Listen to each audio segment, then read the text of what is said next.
CFL Week 3 kicks off in Montreal. It's the Stampeders and Alouettes meeting for the second time in 12 days on the slopes of Mount Royal. The Stamps convincing 38-10 winners when the two teams met on Canada Day. Another glorious day here, maybe not as steamy as 1 week ago when we were here.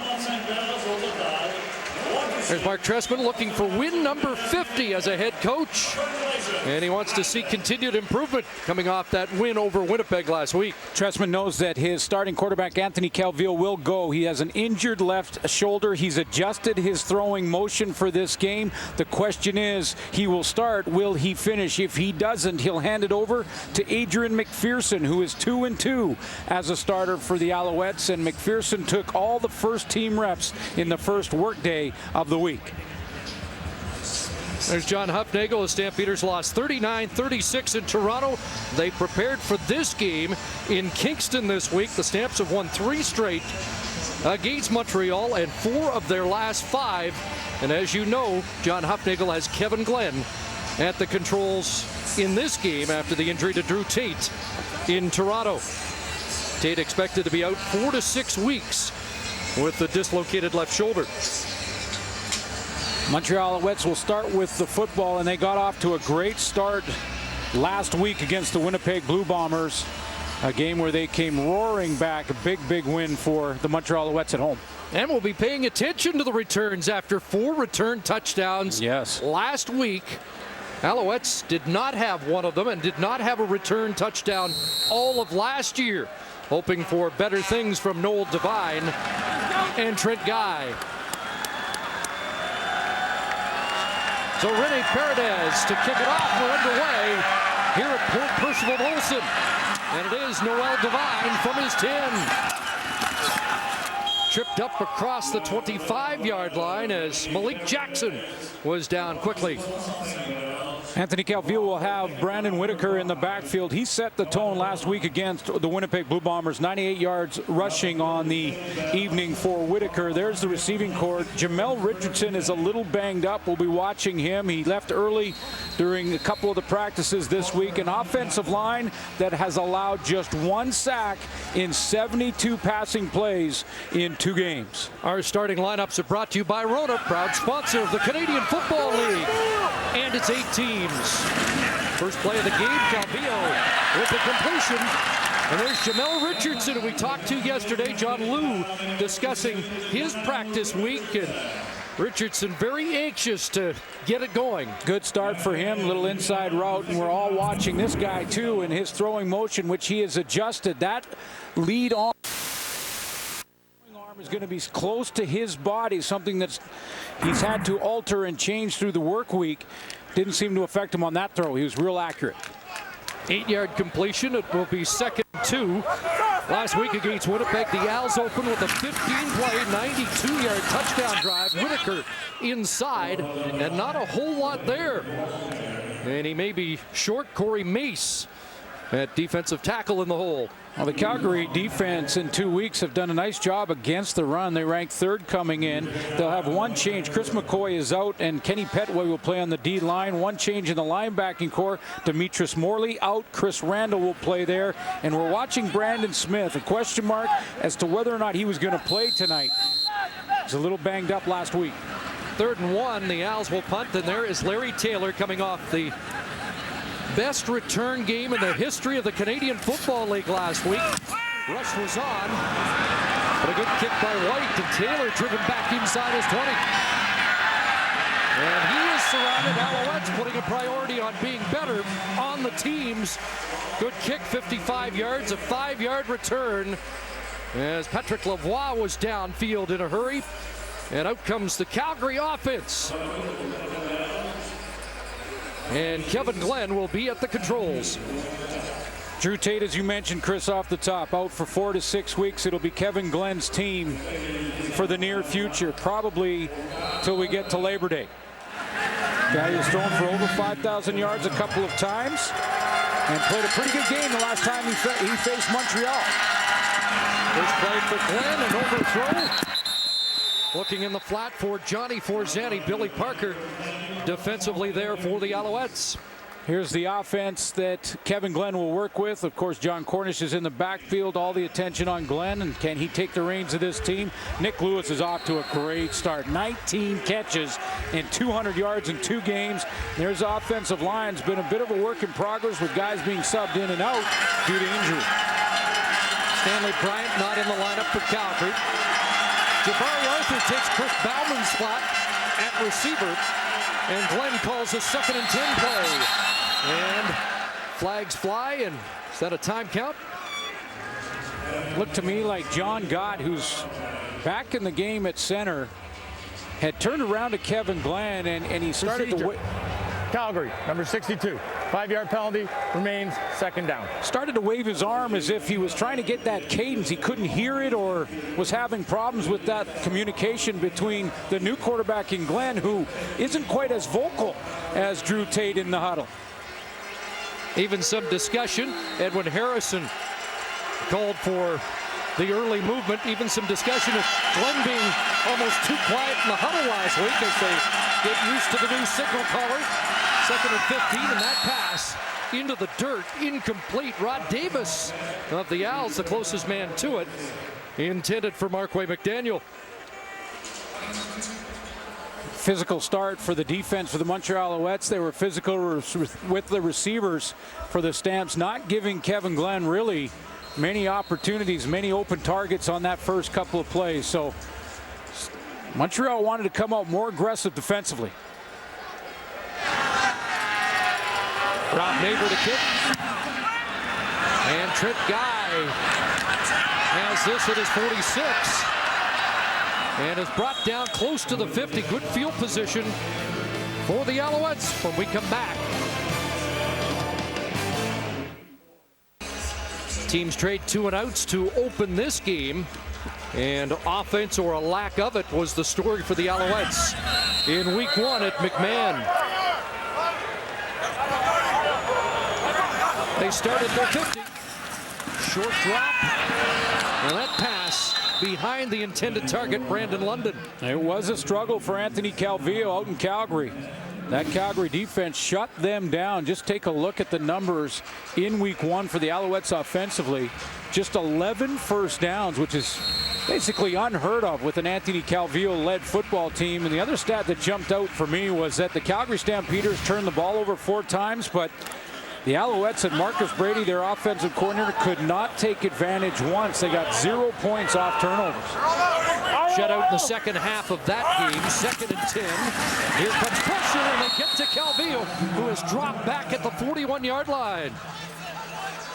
And Calvillo a little slow to get up after that. Yeah, and he landed right on the off shoulder, and he got up a little bit tentatively. I mean, this is a fast break.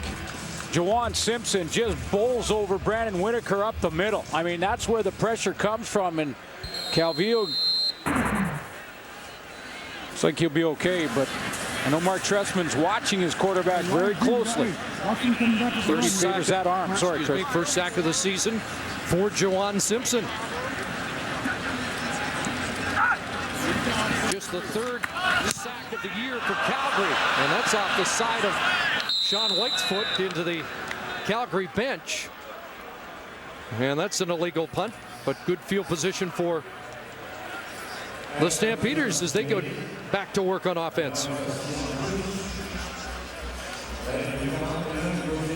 A little bit of pressure on Sean White now with Brody McKnight in Alouettes camp. Top pick. Illegal punt out of bounds. Calgary, number 6. 10 yards from the end of the play, 1st down. So it puts that Montreal defense in a bit of a bind on this series. Pretty good field position for Calgary. There is the starting defense. John Bowman on the defensive line is 1 week away. Very close to starting this one tonight. Rod Davis starting to make plays in that linebacking core. And in the secondary, Rapamo Saisa needs to have a better game. Sweep to John Cornish isn't going anywhere. That gets stopped. J.P. Bukasiak in the middle of it, along with Aaron Hunt. Cornish, the Canadian Player of the Week in week 1 against Montreal when he got off to a terrific start, but was held for 6 yards in the second half as that Alouette defense started to clamp down on him. I'll be watching in the secondary for the Alouettes, Chris. I'm going to be watching Wapamo Saisai. Had a couple pass interference calls in a win last week and moved him out to that wide corner. 2nd and 10. Kevin Glenn, there he is, high, and the catch is made by Jabari Arthur. Montreal native into the lineup for the first time this year, coming off a hamstring injury. And he has his first catch. And a big target to go again. And I thought that Osaisai had gone to the wide corner. He actually came back inside and lined up at that halfback spot. There he is here. There's big Jabari Arthur. They're going to test out Wapamo Osaisai and see if he can have a better game than he did a week ago. Mark Trestman said he's just got to be a little quieter when the ball arrives. I thought it was an interesting way to describe what Osaisai went through. Well, he had a nightmare last week, and sometimes you don't see a player get another shot after that much of a problem. They're going downfield again, and Bromby Bryant has the catch. Well, now they're going to rule incomplete as he got behind Seth Williams, who the Alouettes felt also struggled against Winnipeg last week. Boy, he looked like he had that going down the sideline. They really need the Calgary Stampeders to get Bromby Bryant going. Just 4 catches in 2 games for 60 yards. This was an attempt to do it. I thought he had that, but it does slip through when he turns his back to the field, bounces off the turf. Good call by the officials. They got that one right, for sure. Bryant shut out last week in Toronto. 4 against Montreal in week 1 for 60 yards. Here's Glenn stepping up in trouble, gets away, and dives ahead down to the 46-yard line. And this will likely bring the field goal unit on, although John Hufnagel's team working into a slight breeze.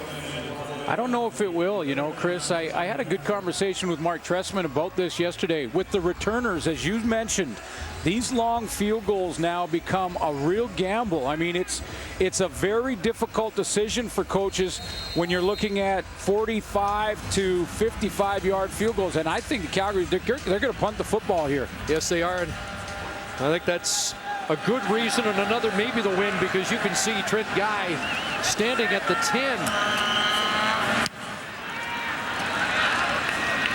And he'll field it at the 9-yard line, and look at the Stamps downfield in a hurry, led by Carl McCartney. 36-yard punt and a loss of 4 on the return.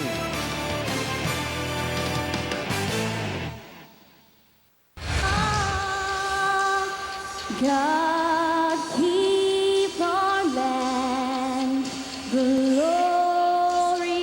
Well, Calvillo's already made an impact on this night here at Percival Molson. Angelique Calvillo, 14 years of age.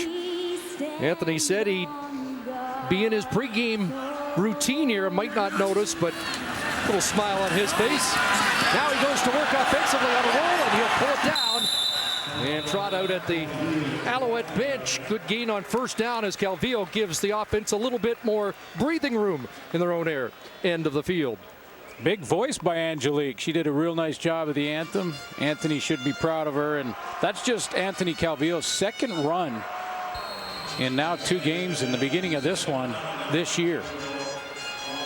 And he's not known to be a runner, but he does take off occasionally, a couple times a game. And they'll put the short yardage team on now, and this is where Adric McPherson gets his first snap. You wouldn't think we'll see him run a lot with that sore shoulder. No. Please set the 20-second clock to 18 seconds. 18. So Adrian McPherson comes in, and Anthony made the point with us yesterday that when he did not have reps in day 1, it was all McPherson, and he underscored how good McPherson was in day 1 of practice this week for the Alouettes. Out of shotgun on 2nd and 1. Well, the Alouettes are fortunate that that was blown dead, because there was a problem at the junction.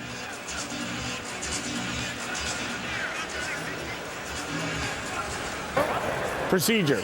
Montreal, number 60. 5-yard penalty, remains second down. That's why Andrew Woodruff was moving before the snap of the ball, but watch McPherson here. He's going to miss the handoff. Had that not been procedure, had Woodruff not moved early, look at him. He's in trouble 4 or 5 yards deep. A little surprised by that play call on 2nd and 1 out of a shotgun formation. Now it's 2nd and 6. Calvillo back in. Motion to the wide side. Calvillo rocks, throws, complete. S.J. Green the catch and a flag down. Green 5 catches, 120 yards last week against Winnipeg. Coming off his first 1,000-yard season, he did a nice job working back to the football there.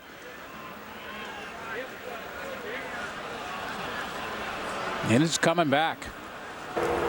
Offensive pass interference. Montreal, number 19. Half the distance to goal, remains second down. That's why he was working off the momentum of a push. Big physical slots, both Green and Richardson.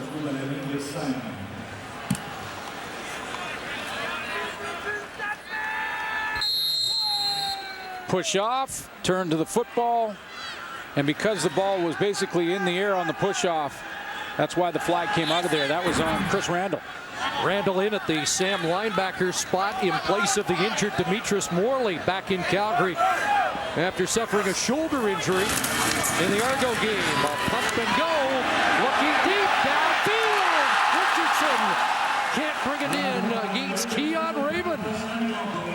Well, Jamel Richardson told us yesterday he's kind of looking forward to the deep ball a little bit more. And unable to bring that down against Keon Raymond. Yeah, he's a little frustrated. He wanted to get off to a better start than he has, and we've talked about his injuries this week. He's been a little nicked up, had a chance at it, but this is all Keon Raymond. This is great coverage by Raymond, playing that short side corner this year. Times his jump perfectly, and he ripped it out of there. You put that one on the DB.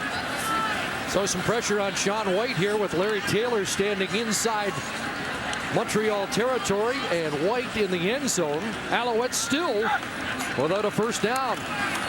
And they will concede a safety midway through this opening quarter.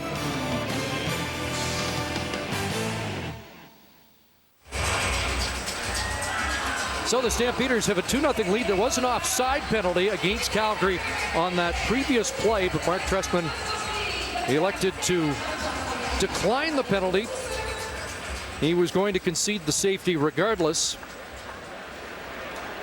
And now his team will kick it off. Mark Trestman talked about his opponent and Kevin Glenn and what he can do and what he's capable of. And when asked, does it matter that Drew Tate's, their starting quarterback, is no longer here? And Mark Trestman said, yes, it does matter. Kevin Glenn's accomplished quarterback. I just refresh everyone's memory about the Eastern semifinal a year ago. Yeah. Calvillo and Glenn combining for 96 points. One of the great playoff games, 52-44. Hamilton beating Montreal in overtime. You wouldn't know Hamilton had 52 points based on Glenn's stats, though. They weren't bad, but 275 and 1 touchdown pass in a game that Hamilton racked up 52. Larry Taylor downfield as Sean White kicks it away, and here's Taylor from his 25. And Larry Taylor is going to be tossed down. Flag on the play. Mike Lockley downfield in a hurry.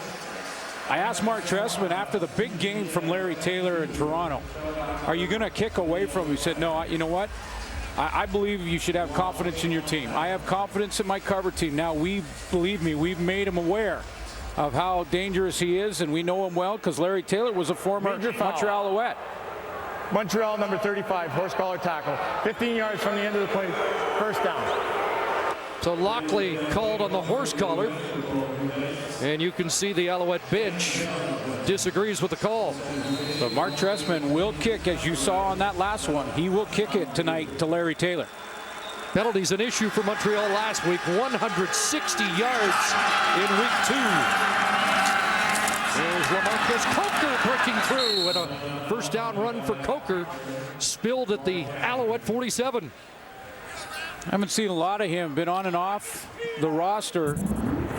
Was a healthy scratch in week 1 just due to Canadian ratio issues that the Calgary Stampeders dealt with. This is a good hard run. Contact right at the line of scrimmage, breaks 1 tackle, 2, 3, 4, and picks up a nice gain on first down. In fact, a first down on first down. Stamps the highest scoring team through 2 weeks. Ranked 5th on the pass and run. And here's Coker this time dropped. There's Rod Davis, the weak side linebacker, former Edmonton Eskimo. Starting to make plays, Rod Davis. 6 tackles coming in. He's going to line up on the edge here. And he's got 6 tackles coming in, but he also has a fumble return. He has an interception, getting his hands on the football. Nice tackle in the backfield there. So 2nd and 12. Corners back in. Glenn looking downfield, underneath, and almost picked off. In and out of the hands of Wapamo Osaisai. Intended for Johnny Forzani. Still a little tight from a week ago and had a chance here. And we'll see how much field position this will cost the Montreal Alouettes. It's tipped up in the air. Has to juggle it around a little bit. A tough one to get to. Very interesting the way Mark Trestman handled Osaisai. We'll talk about that as the night goes on after a real tough one against Winnipeg. High snap pulled down by Rob Maver. Guy lets it go, and it will reach the end zone. That'll be a single point. No yards penalty, but the Owls likely to decline that.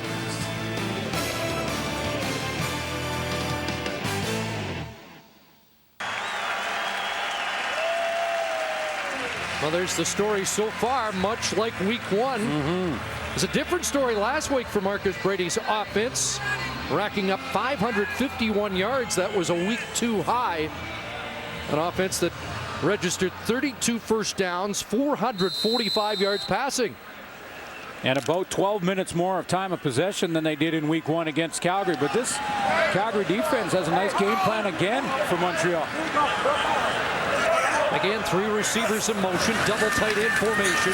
Galville looks wide side, and he has Brian Bratton. And there's the initial first down, a 13-yard pickup for the veteran Bratton. Well, when it comes to receivers, slow to get up again, I see in Anthony Calvillo.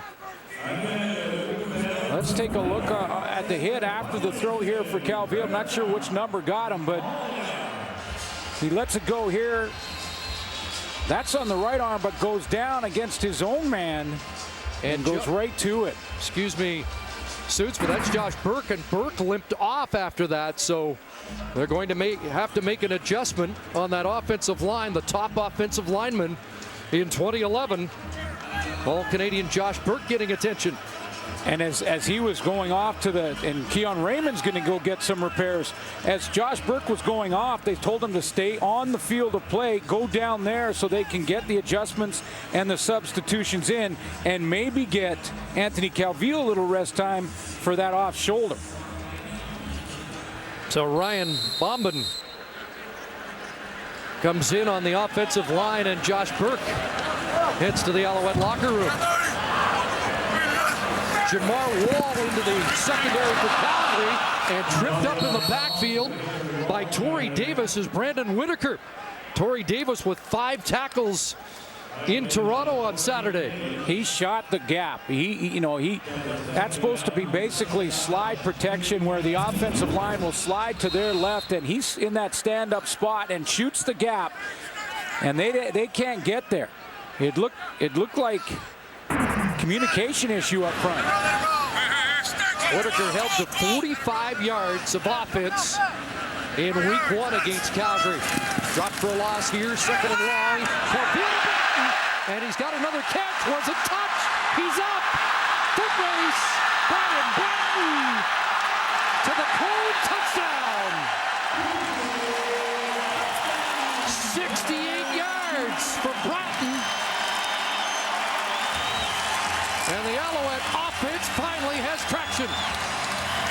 I think it was Eric Fraser that jumps over Brian Bratton as he goes down here, and I'm with you, Chris. I don't think he actually touches him down by contact. He rolls there. Look at Fraser trying to avoid a penalty. Jumps up over top of him. And aware Brian Bratton gets up and keeps on going. That Stampeder bench is watching the replays closely. And is there contact there?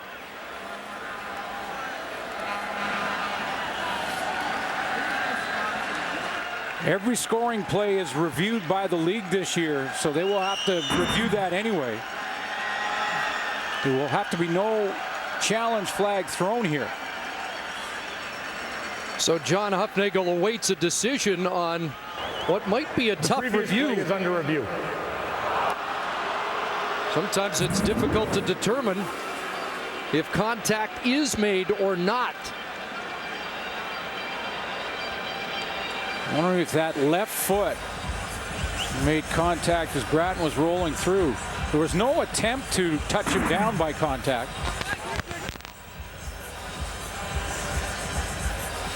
But heads up Brian Bratton to not feel any pressure anywhere, to get up and just continue on. Another angle for Jake Ireland.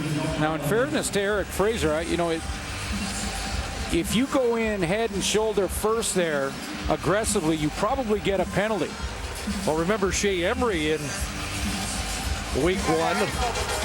Certainly Drew Tate was down much longer than that, but I think he, you know, what he can do though is put his hand down and make sure he touches him down by contact as he goes over top.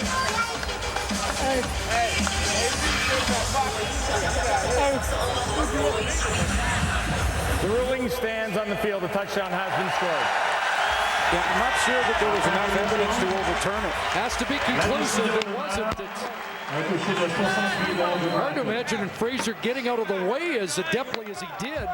Unfortunately for Calgary, it cost them a major score.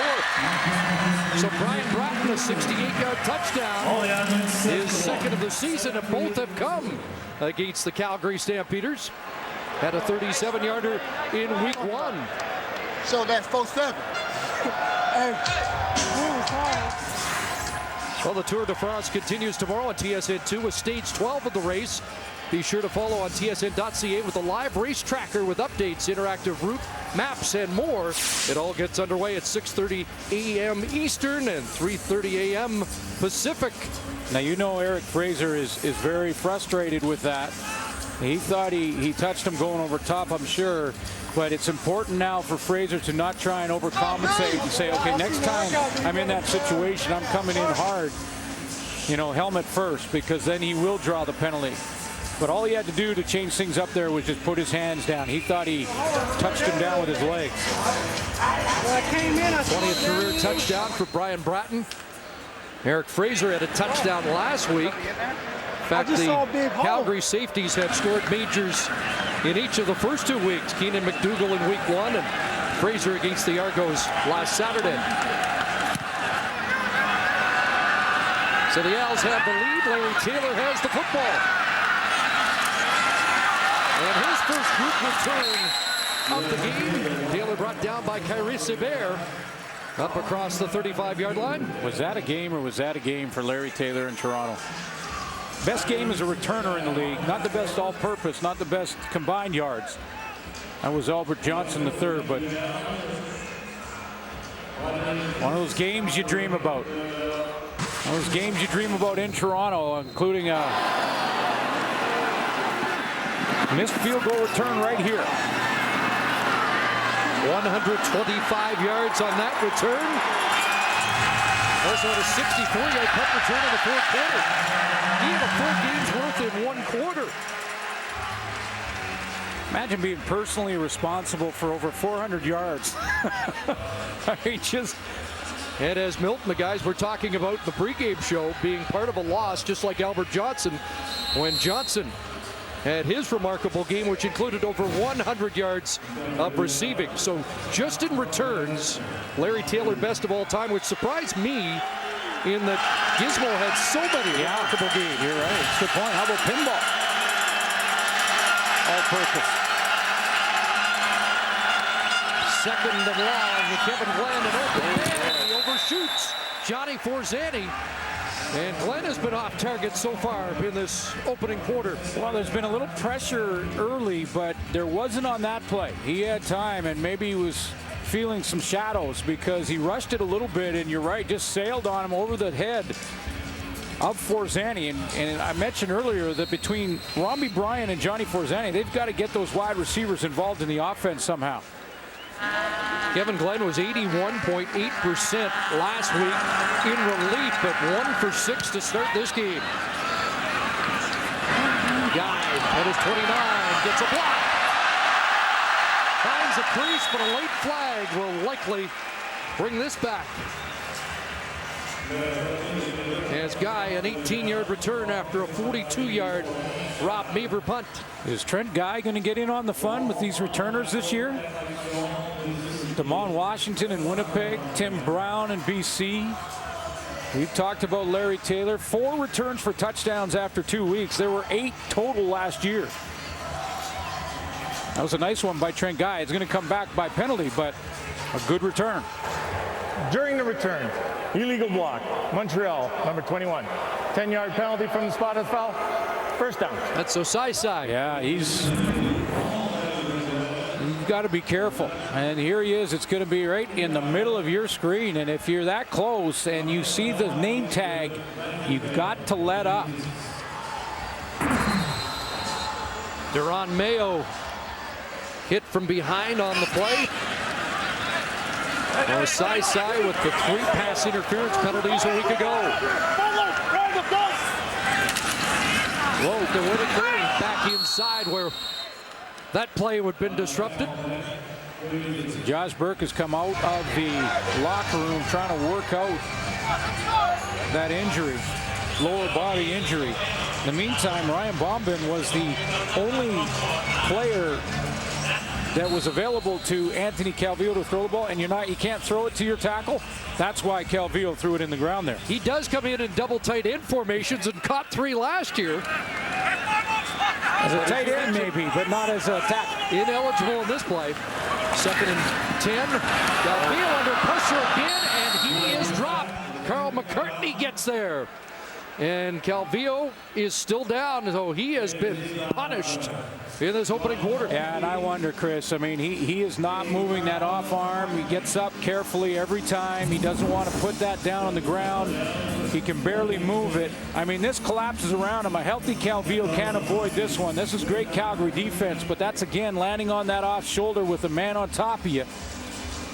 And I'm wondering if Mark Trestman and he not have a conversation. We see Adrian McPherson before long. Brian Bulkey and McCartney getting to the quarterback. 4th 2 and out already for the Alouettes in his opening quarter. Good boot by White. Backpedaling Taylor from his 36. Returnable. Cut back and he gets dropped. Tackle made by Billy Parker. Good kick by Sean White. I say it returnable because when you kick it that deep, when you get a hold of it like White did, you now create more space between your cover teams and your return man. That was a 58-yard punt, and there was about 20 yards free for Larry Taylor. You give him that much room, watch out. And that Montreal cover team came through. 2nd of 50+ for Sean White on the day again with Brody McKnight now in Alouette camp. Kevin Glenn trying to hit the target, but pressure's on, and he gets dropped. Rod Davis came in off the edge. He flushed Kevin Glenn up into the pocket, Chris, and then Davis got help. I thought it was Ventrell Jenkins. Ventrell Jenkins has his 2nd sack of the year. There's Davis coming off the corner. Watch how Kevin Glenn now feels that pressure high and wide. He steps up because of it and right into the arms of 94. Alouettes did get pressure on the Calgary quarterback in week 1 with 4 sacks, and Jenkins has 1 here. 2nd and 13. When flushed, got Romby Bryan on the sideline. Dropped the football, and the Alouettes are on it. Shea Emery, the with the ball. And the first man to get there on the sideline and Robbie Bryant was Wapamo Saisai. And I'm wondering if he caused the fumble. Shea Emery will get there to recover, but here comes number 21 for the Alouettes to the sideline. He's off to a tough start again in this game, and it was him with first contact. The ball comes out there, and Emery recovers with good hustle. Robbie Bryant did not put the ball away. You've got to cover both points of the football, one under your arm. He took a hit there, too, from his own man. But one under your armpit and one with your hand. He had one point covered, not the other. Shea Emery was public enemy number 1 in week 1 in Calgary. Good job. Good After work. his hit on Drew Tate, comes up with a Alouette takeaway here. Montreal to work first down at the 51. And Calvillo wants to go deep. He wants S.J. Green. Can't make the catch as Fred Bennett recovered, closed ground, and gets in the grill of S.J. Green. Yeah, Fred Bennett has tremendous confidence. He was behind Green and caught up. Didn't panic. End of one quarter here at Percival Molson with the Alouettes on top. First quarter stats brought to you by Rona, proud partner of the Canadian Football League and its 8 teams. The last time it was Glenn versus Calvillo, 96 points. Not sure we're going to get there tonight. I just hope we don't have Saskatchewan Edmonton when it comes to the offensive production here. But when you look at the numbers, Anthony Calvillo is just completed 3 passes. That one long one to Brian Bratton. He doesn't look right. He's favoring that arm. He's not getting it up and extending it. His accuracy has been off a little bit. And he didn't put much air on that last throw to S.J. Green. I'm just wondering how long he'll stay in this football game. Second quarter begins, 2nd and 10. Cadence from Calvillo nearly drew the Stamps offside. Now swings it out. Brandon Whitaker's got a catch and a first down. There's Whitaker down to the 31-yard line. What a week for Whitaker. Last week, 235 yards from scrimmage. Yeah, well, he was a difference maker. I mean, that was the guy that established the tone for this offense in last week in Series 1 when he was running the football effectively and coming out like this into the passing game. And an accurate throw there from Anthony Calvillo. He's staying in for this series, certainly, and I'm sure it'll be tough to get him out of there. But Whitaker was the key when they won. Wasn't nearly as involved in week 1 against Calgary. Offensive player of the week. Look out. And that one thrown away. Again, it looked like maybe there was a mistake there. Brandon Whitaker went out to the right of the formation, and it looked like they were trying to set the screen up to the left. And there again, the ball lands closest to an eligible Ryan Bombin. And if it's over the line of scrimmage, it's okay. But there was pulling linemen going left, and Whitaker went right.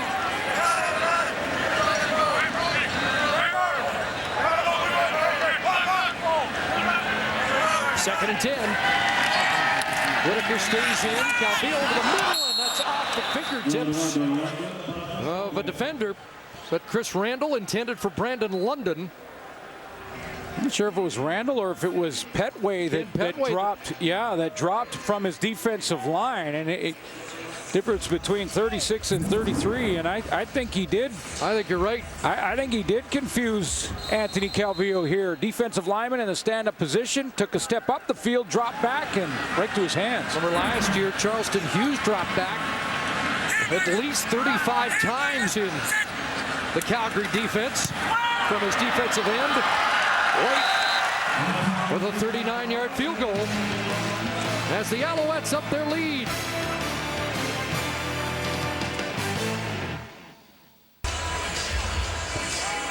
Oh, we haven't heard much from John Cornish, and the Stampeders got away from him in the Toronto game as well after a tremendous first half on Canada Day. Well, they did. I mean, he had just one run in the first quarter against Toronto. Remember back 2 weeks ago against this Montreal Alouette team, he had 6 for 46 in the first quarter, a TD and a 20-yard big run. So he really established the line of scrimmage with that running game. Dave Dickinson, the offensive coordinator, had him involved early against Montreal. It was successful. Gone away from it again tonight. Taylor starts from his 11. And he is collared up across the 30-yard line and brought down. Brandon London, part of the special teams group for Montreal, that's done a good job so far. Now in this game, in fairness to John Cornish, LaMarcus Coker has played a couple of series in that first quarter. So we'll see who comes out here. Coker awaits and Cornish on the sidelines. Both running backs is Coker coming out. He is coming out. He was on the team, so he stayed out. Alouettes get 3 off the Romby Bryant fumble and lead by 7. Kevin Glenn trying to get untrapped. Going deep. Looking for Coker. Can't make the connection. Looked like Coker was open. Oh, he was. Kyrie Sever scrambled to get back in coverage. Oh, he was. They release him out of the backfield, and he is open down the numbers. That's Rob Cote, the fullback. He had already gone out of there. LaMarcus Coker was down the sideline. Look, he has about 3 yards on Kyrie Sever, and the ball just about 3 or 4 yards to his outside shoulder. The accuracy off again for Kevin Glenn. So Glenn now 2 for 8, 19 yards.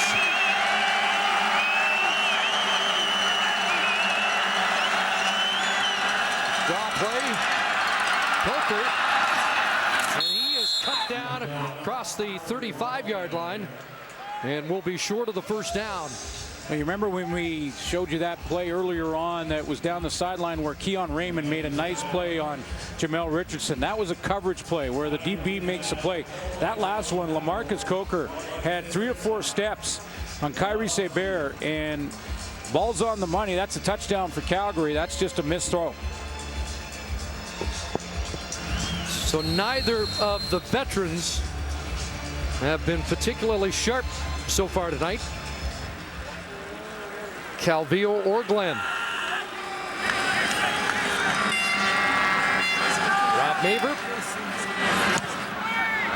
High, but off the side of his foot, not deep, and it'll bounce back and out. At close to the Montreal 50-yard line. Just a 23-yard punt for Maver. As we head to the sidelines, here's John Liu.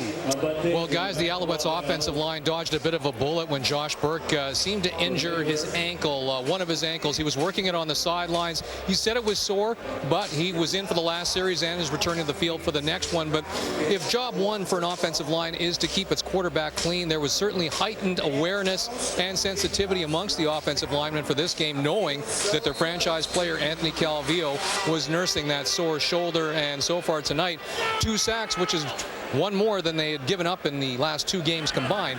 That's going to be job one that they're going to have to pay a little bit more attention to. There's a source of relief. Brooks back in, and there's a catch made by Jamel Richardson. Seam run for Richardson in his biggest play of 2012. Boy, if he was having problems with his knee, it sure didn't show on that play. That was great speed right down the seam. Jamel Richardson from that inside spot, he's going to get a run and then just head right down the seam. Watch the great speed and acceleration he has. Avoids the jam at the line of scrimmage. Right at the top of the numbers, protects the football against the hit from Eric Fraser. Interesting to hear him talk about assessing his play from week 1 and that really wasn't using the waggle to his advantage. That motion pre-snap. Catch is made and Pratt is jolted out of bounds by Fred Bennett. Yeah, it was an interesting conversation because it seemed to me in the first couple of weeks that he was getting, Jamel Richardson, I should say, was getting a lot of jam, a lot of defensive backs trying to come up and be physical with him, maybe because they knew he had a bit of a knee and he wasn't getting off the line with that same type of elusiveness that he's been able to do in his career. So he said to fix that, he's going to work on his pre-snap motion, get some more depth before the ball snaps, start to waggle both horizontally and laterally, vertically. Just 2 catches for 21 last week, 31 on that grab. And Calvillo got that one away in a hurry with pressure bearing down, and Jawan Simpson in his ear letting him know that he rushed the throw and Delorier can't make the catch. Yeah, I was about to say that even though the Alouettes may be a little tempted to see if Adrian McPherson can spark this offense a little more, and if Calvillo with that arm it's starting to bother him, let's take nothing away from this Calgary defense. I'm not sure any quarterback would fare any better. That Calgary defense getting after him in this first half. So here's Sean White from 30 yards out. White's got that. And now it's a 10-point Montreal lead here in the second quarter. Both quarterbacks in this game are under 50%. Calvillo 46%, and the heat's been on and adjustments being made. Yeah, they're trying to protect Calvillo with that injury, and they're going to bring Eric Delorier in from the receiving corps. He's just to the left of your screen. Now he's coming in. Now you see 1, 2 right here, 2 blockers extra for the offensive line. Delorier does a nice job. That was on the long throw to Jamel Richardson. John Cornish back in the game, broke one tackle, but gets nailed at the 35-yard line, right at the line of scrimmage. But protecting Anthony Calvillo has always been obviously a priority for Mark Trestman, but we can see by that Eric Delorier block that he's going to try and make sure that he protects that much more to give his quarterback, who's banged up and gets up slow every time, that little extra time to throw.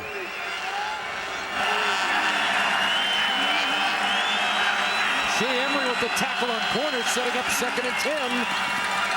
Len running out of time, running out of the pocket, flag down, throw is complete. Johnny Forzani across the middle, but this one likely coming back. Kenny Ingram from the backside is waving to his own bench, deep back in that backfield, saying he was held.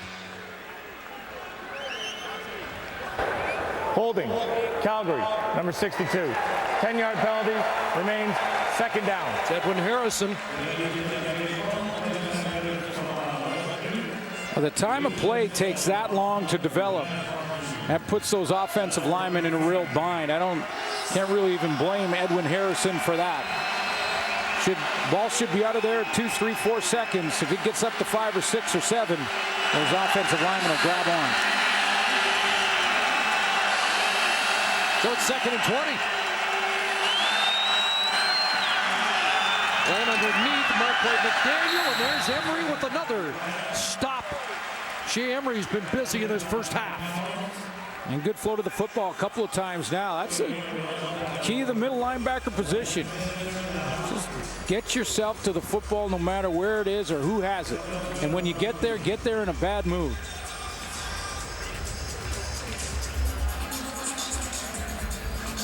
Somebody asked me if Shea Emery was a dirty player after the hit on Drew Tate. You're the middle linebacker. You want people asking that question, don't you? Yeah, you're just on the other side of that edge.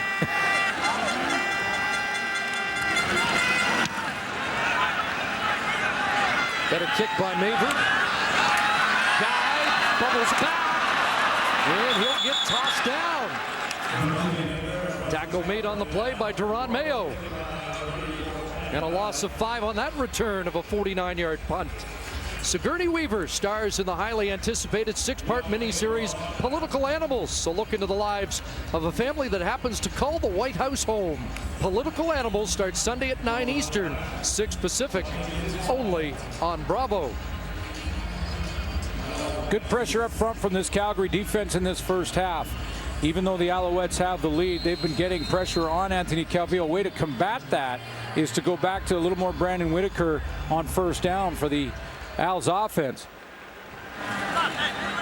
So coordinator Rick Campbell, the Calgary Stampeders now with Chris Jones in Toronto.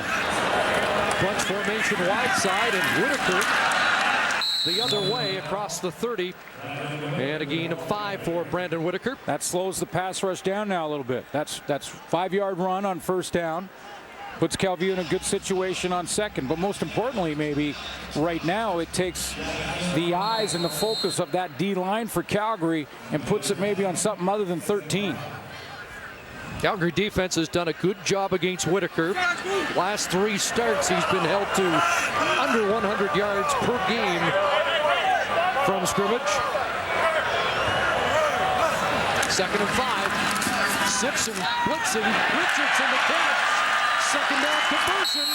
And a little bit more up to the 47. Great recognition from Anthony Calvillo here, because he's going to see Juwan Simpson move from his middle spot up onto the line of scrimmage, and then he brings Malik Jackson, who's going to step up in the line, and then he knows where the area that will be void. There's Malik Jackson. He steps into the line here, and there's Juwan Simpson out here. So where's the void? It's right in front of Eric Fraser. Quick recognition from Anthony Calvillo. 2 steps back, throws right into that area. 3rd catch, 55 yards for Richardson. 1st down. And Calvillo steps up, wants to go long, wants S.J. Green. Steps right, but it seemed complete. Not sure if he made the grab, but the foot was not down, and it's a long incompletion. Working against Jamar Wall, who is on the corner now for the injured Keon Raymond. Looked like he had a step. S.J. Green, but the ball takes him out of bounds. Even if he hangs on to that ball, he's going to be about a yard out of bounds. Jamar Wall getting to play now. Keon Raymond, you saw him leave this and head to the sideline. Wall called in for Calgary because Brandon Smith was shaken up in Toronto, and now he ends up replacing Raymond on the corner. 2nd and 10, and the catch is made by S.J. Green. He'll be short of the 1st down. Well, that's an outstanding tackle, and I believe it was that guy they weren't sure of, Brandon Smith, because this is S.J. Green and Jamel Richardson. They're tough to bring down, all-star type receivers. And on this play, Calvillo is counting on 1 broken tackle and Green turning it up. But a sheer tackle in the open field from Brandon Smith does not allow that to happen. Smith nicked in that game in Toronto, didn't finish. White pressure, just got it away. Ken Petway off the edge. And here's Taylor. And good covered downfield by Kyrie Sever.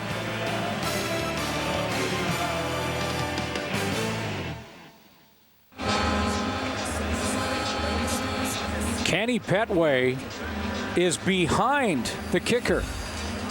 And I'm just amazed he did not forget about block it. He could have tackled Sean White back there. But while we're away, you gave a theory on why that play was made, and are the Stampeders so gun-shy about taking penalties that they may be worried about contacting the kicker? Yeah, they may be. I mean, that clearly should have been blocked. There's Glenn over the middle, and this guy's been flat, and he gets lit up by Gerald Brown. Nick Lewis said, bring it on. He is fun to watch, man. Nick Lewis across the middle. He goes right over to Gerald Brown, and this is what I love about Nick Lewis. He goes right over to Gerald Brown and taps him on the head, said, nice hit. That's what the game's about. Way to go. And credit to Gerald Brown for still being out there, because that's a truck coming across the middle. Gerald Brown outweighed by 55 pounds. Bryant the catch on the sidelines. Seth Williams there defensively. But a classy move, though, Chris, for Nick Lewis to not get up and showboat or run around or do anything silly. He get up and he walked right over to his opponent, respected his opponent for the big hit. Nice job. Hits up. Said, yeah, man, I caught it. There you go. Now, bring it on. Nice hit. Thanks, Gerald. It's playing football. Way to go. What a great start for Nick Lewis. 20th catch. Came into this game second behind only Weston Dressler in passing yards, and a catch over the middle. Another grab for Nick Lewis up at the 51, and if this offense is going to get on track, that's a pretty good number to call. Well, no question. No, yeah, absolutely. All of a sudden, things start to work when 82 gets his hands on the football, and I'm noticing a different sense of urgency from Kevin Glenn. Might have had a talk with Dave Dickinson there and said, look, just put it on him and they'll do the rest. 7 second down conversion catches in the first 2 weeks for Lewis. First down, Stampeders at their 51. John Cornish not going anywhere. They have shut him down. Aaron Hunt, the former BC Lion, two-time All CFL, has been quiet in 2 weeks as the Montreal Alouettes as he learns this new defensive system. But Aaron Hunt, when he gets on his game, watch out, and it won't take long. That's a great move. Go right around the center. John Gott in the backfield. Hunt to the sidelines in a passing situation. Second and more than 10, and Bryant isn't going anywhere, though Sai will toss him down. Saw a different pregame prep from Robbie Bryant today to make sure he holds on to the football. I don't remember the last time I saw this. Tennis balls, and one of the coaches just tossing him tennis. That was a bad throw, by the way, but the tennis ball comes out there, and it's just an idea to get a smaller object than a football, something that bounces off your hand, so you can practice that soft hands, but most importantly, that focus on the ball as it comes to your hand. So Robbie Bryant does that before games in warm-up, makes a nice catch on that last play. I just know the half is coming down. So big catch, 20 yards for Bryant. Good boot there by Maver inside the 5. Good guy wrapped up by the long snapper Tim St. Pierre. That's a great kick. 48 yards. Yeah, it's a great kick, and directional kicking, something that both these teams have talked about and the importance of it. And for Maver to put it in there, the goal is inside the numbers, or if you're looking at a field, outside the numbers. The terminology is make sure it's inside the numbers in the sideline. And Maver put it deep and inside the sideline and the numbers, perfect spot.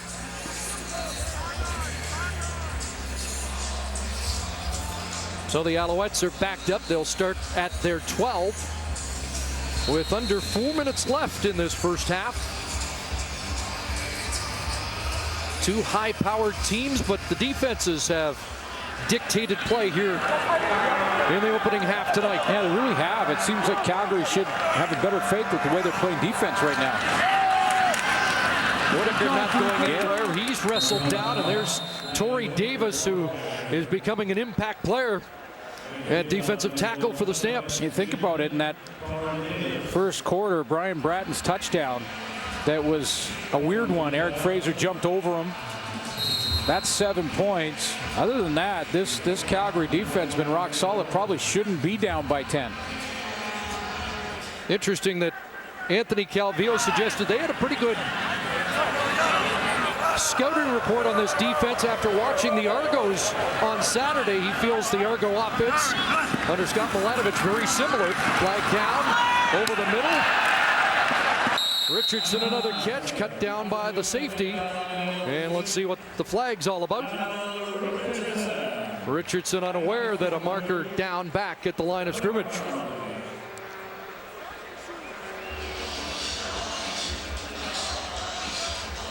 Good news for Als fans. It looks like his knee's okay. He's getting out of his breaks really nicely. And this one's going to come back.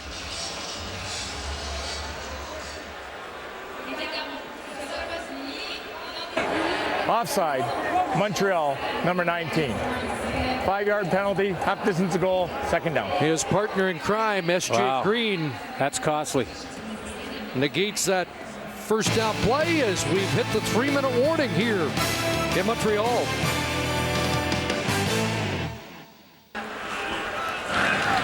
Offside against S.J. Green, sets up second. Costly penalty. That was a first down. 2nd and 17 from inside the 5. Whitaker the catch at the 10, short yardage. Now this is the difference. I mean, they're way short now. And what does Mark Trestman do now? This is the penalty here. I got to go back to that play because it's so costly for the Montreal Alouettes here. S.J. Green, look how far over the line he is before the snap of the football. That was a first down catch by Jamel Richardson. The very worst Montreal could have punted it out of trouble. Now they're going to be back with their punter, Sean White, standing in the end zone. And does Mark Trestman give them 2 here or try and kick it out to Larry Taylor? into the wind here in the second quarter. And Taylor awaiting at the Alouette 53-yard line. So they run the clock. And concede 2. That's a two-point procedure call.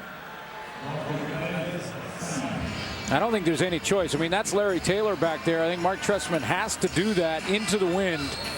Taylor's going to probably field the ball in field goal range. Doesn't even have to move, and we know that Taylor can move. So exactly 2 minutes left, first half. Then a GMC live at the half. Get the take from the guys. Dave with Matt, Schultze, and Milt tonight. You know, in this debate about whether or not Calvillo should be playing and should he still be in, we've seen him favor that arm, favor that shoulder. He's got Montreal out to a lead. I agree with Matt Dunnigan in one regard. He talked about before the game when he said that, you know, this is as important as a game as it is in week 16 or 17 or 18. They're all very, very important. So if he can play, he should be out there, and he's got his team out to a lead. But Milt, and I'm going to sit on the fence like Sam Malone back in the Cheers days and say, but Milt had a good argument when he talked about if he takes one hit the wrong way, and we've seen him get up slow, do they lose him for 3, 4, 5 games? And that would be disastrous for Montreal. Well, Mark Trestman was emphatic in saying they didn't feel they were putting it at risk. It is a bruise, but nothing more, nothing structural. Anthony did go to the room last week when the hit was made. He said he heard a crunch, felt the arm go dead, but by the time they got to the room, he had a full range of motion. Larry Taylor, great return, up near midfield anyway, brought down by Brian Ridgway. Yeah, I hear what you're saying there, Chris, that Mark Trestman had said to us that he's not going to hurt it more by playing. In other words, that, you know, if he takes a hit there, it's a bruise, so the bruise could get a little more. But what I'm warning about, though, and athletes do this all the time, when you're hurt, you don't move the same. You may be not able to avoid something else. Maybe it's a knee because he's favoring that side or protecting that side. That's the question. Chance here for Calgary to cut into this 8-point lead. Great field position for Glenn. Here comes pressure, and Emery may have jumped the gun. No flag. And the pass incomplete. There is now a penalty marker in the Alouettes secondary. Ray Emery tipped the pass. I thought he got too good a jump there. The timing was unbelievable. John Cornish was there too. He did step up and take Emery. Face mask. Montreal, number 11. 15-yard penalty, automatic. First down. Well, it's Chip Cox. His things start to cycle. You go back now to S.J. Green's procedure call. Alouettes can't convert because they're second and a ton. They have to give up a safety. They kick it off. They kick it away. After the safety, it comes back, and now the Calgary Stampeders are in field goal position at the very least.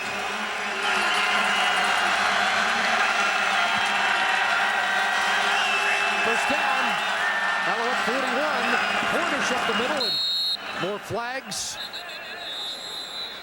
Close to 5 for John Cornish, who is in the negative department here in the first half. But a nice block just to save Kevin Glenn from a big hit from Shea Emery on that last play. That was, again, another penalty flag. That one against Montreal. This one, we'll see. Offside. Calgary, number 81. 5-yard penalty. Remains first down. That's Jabari Arthur. Procedure and offside calls are up this year compared to the same time last year. Justifiable in some ways with the Calgary Stampeders because of having Kevin Glenn behind center rather than Drew Tate.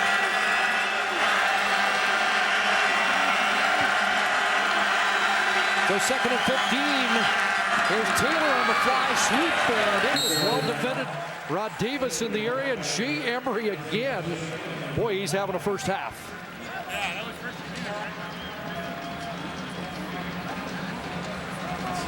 He is. He's getting around the football. Came on that blitz. Timing was perfect. on that blitz that was a penalty by Montreal. He got a fumble recovery. You know, he's been going in and out about 50% of the time with Marc-Olivier Brouillette, and he is trying to stay on that field a little bit longer, playing well. Second and a dozen. Good protection. Let it out of the middle, and a big hit leveled there. And guess who? The middle linebacker with a hit on Jabari Arthur. Limits the gain, and now the field goal unit. I said to Mark Trestman, I said, is it situational? In other words, in certain downs or certain formations, do you put Brouillette out, or do you leave Shea Emery in, or is it 50-50? He says basically it's 50-50. They're both on the teams. They both rotate in and out of the game. But I guarantee you, if one guy's hot, he's going to stay out there. And right now, Shea Emery's hot. Noel Devine drops back. Paredes is in. Lenny Paredes from 46 out. And he's got it. 46-yarder, his best of this young season. And nothing, 13-8. Sorry, Chris. Nothing pushes an athlete like the guy beside him or behind him in the depth chart. Shea Emery's probably having his best game. Certainly his best half of football. He's been all over the place with Marc-Olivier Brouillette pushing him. There's that blitz he came on. There was a penalty on that from in the secondary. Another big hit there in Jabari Arthur. Jay talking in week 1 about getting over the hurdle. Concussion last year sidelined him for much of the second half of the season, and he wondered if he could be as effective again. Yeah, Mark Trestman told me he didn't want to even have any contact in camp at all. He wanted to just a good up-tempo camp without contact, but he had to have a few days, a few sessions with it just to check Shea Emery out. 5-year gut is back in top form. Underneath, Whitaker. And he stumbles at the 40-yard line. 5-yard gain. I'm going to be watching S.J. Green in the second half because I know he's feeling responsible for those points that have been put on the board since his procedure call. And I'm going to look for him because that's what veterans do. When they make a mistake, and they all do, if you're not making mistakes, you haven't been playing. But they make up for it. 5-point mistake right now. There's that throw back to Brandon London that's incomplete. Fred Bennett there again with tight coverage. He's looked good on the corner. Oh, hey, they were tested. Both him and Quincy Butler have been tested early on this season, and why not? New to the league. See if they can handle it. But any receiver over there in Fred Bennett's area, that number 8 jersey's been all over him. And now I'm talking about the penalty style. I'm talking about just perfect coverage. Guy who was battling for a job in the preseason and then secured it with a 2-interception game against the Edmonton Eskimos and a third called back on a penalty. Yeah, and interesting, he's the only guy in the secondary after 2 weeks that doesn't have an interception in the regular season, but great coverage. Stampeders secondary leading the league in that department. White a boot, and here's Taylor with about a half minute to go. With a move to the inside. And Chip caught, or Shea Emery again. Yeah. Wow. Good half for 41. UBC grad gets down on those cover teams. And Mark Trestman, true to his word, he said he's going to kick it to Larry Taylor, and they have been. Cover team has contained him so far with still a half of football to go. Shea mentioning that he conferred with Etienne Boulay and Tad Crawford about concussions and monitoring progress in his rehab from the concussion last year. He's flying, but now it's Brouillette and Emery on the sidelines. Just under a half minute for Kevin Glenn. And they have really done a number defensively.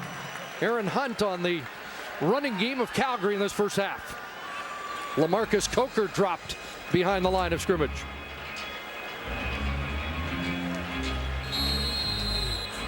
New defense for the Montreal Alouettes. So they try and understand the new schemes set up by Jeff Reinbold, the former Winnipeg Blue Bomber head coach. Marimbo will be on the sideline. Some coordinators like to be up in the booth. Both of these teams like their coordinators down on the ground on the sideline. There's Kenny Ingram tracking down Coker. The 11th run of the game for the Stampeders, and they've amassed 13 yards on the ground.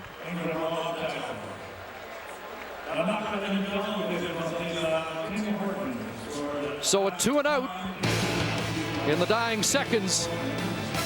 Well, that is the first half here in Montreal. Defensive first half at Percival Molson, 13-8. The Alouettes with the lead, and John Liu with Jawan Simpson.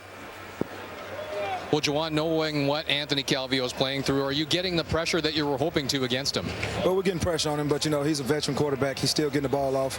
You know, they've made some plays. We've made some plays. It's a dog fight. Just got to keep fighting. It's going to be a tough second half. From one defender, speaking of your defensive counterparts in the other uniforms, what are you seeing from them tonight that you didn't see in week 1 when they gave up 38 points? Nothing. We're not seeing anything. We're just playing football. They're making plays. We got some mistakes that we're having out there, and we just got to correct those and just go out and play football. You know, it's a roller coaster type game, and I think the strong will survive. Okay, thanks for this, Jawan. Middle linebackers kind of game so far. Jawan Simpson and Shea Emery have been impactful. Both playing well. Shea Emery had a great first half. Jawan Simpson also made some plays, especially in that first quarter, really set the tone for their defense. And I agree with Jawan Simpson. I think he's talking about the fact it should be better. I mean, the score should be closer than it is, and it's not that bad. But that Calgary defense has been playing outstanding. And there's Keon Raymond in civvies now after being injured in the first half. Saw Jamar Wall go in at the corner for the veteran Keon Raymond. And he just said to his teammates, if I could read lips, I'll be all right. But he's out for this game. And helping coach up his replacement. Yeah. So here we go, second half. Boyd kicking it off. Larry Taylor on the return. And Marc-Olivier Brouillette with a good collision up near the 35-yard line. Well, it was a tough start for Kevin Glenn. He started to get in a bit of a rhythm near the end of that first half. Just 8 of 14, 68 yards, and doing the slow motion run. But his tempo and his rhythm started to get on track late in that first half. Well, he was 2 for 8, so he has completed his last 6 straight. Interesting that he comes off the bench in Toronto. Limited reps, looked so sharp. Yeah. This week, first team reps for the first time as a Calgary Stampeder. And well, he was 15 and 19 in Toronto. But hasn't been sharp here tonight, but looks like he's starting to get into the groove. He got 82. Nick Lewis into the offense in the second quarter. And across area, it'll be Robbie Bryant with the catch. And a first down as he's dragged down at the 49-yard line by Gerald Brown, a 15-yard pickup. It'll help Kevin Glenn if he can start to spread the ball around a little bit more. That time, Robbie Bryant came in from his wideout spot, chance to get the ball in his hands to cross him all the way across the middle. Did not have a catch last week. Interesting you mentioned that, because the Stamps had 8 different receivers in each of the first 2 weeks. Only 4 receivers who've caught passes so far tonight. First down, pressure, the long throw is complete. And there's Johnny Forzani with the grab against Billy Parker. It's another Calgary first down. That was a timing thing for Kevin Glenn, because the timing being not the throw to the receiver Forzani on the sideline, but the pressure coming from Rod Davis. And he's got to just get this football out in time, because Rod Davis is coming down on him. 15 for Forzani, who had back-to-back 100-yard games and 2 touchdowns against the Alouettes last year. His first CFL touchdown against Montreal. So the Alouette 46 first down. Here comes pressure. And it's Cornish out of the backfield. Kenny Ingram there on the stop. Alouettes load up the left side of the defense. Rod Davis again over there. And they bring Kyrie Bear down low as well. So a different look from Jeff Reinbold's defensive unit to bring the safety down to the line of scrimmage, but well blocked that time by Calgary. Just enough time for Glenn to get it out of there. General Manager Jim Popp mentioned yesterday he thought the defense was cautious in week 1, middle of the road week 2. He feels they're not far away from being dominant, and they have been better tonight. Second down time, and the sideline pass complete to Romby Bryant in front of Seth Williams. I think that throw brought Bryant about a yard back, and he'll be short of the first down marker. It looked like he had run his route, Chris, to that marker, and then that throw brought him back. Now, there was a Seth Williams kind of hanging there, and Kevin Glenn may have seen him. So decision time for John Hufnagel.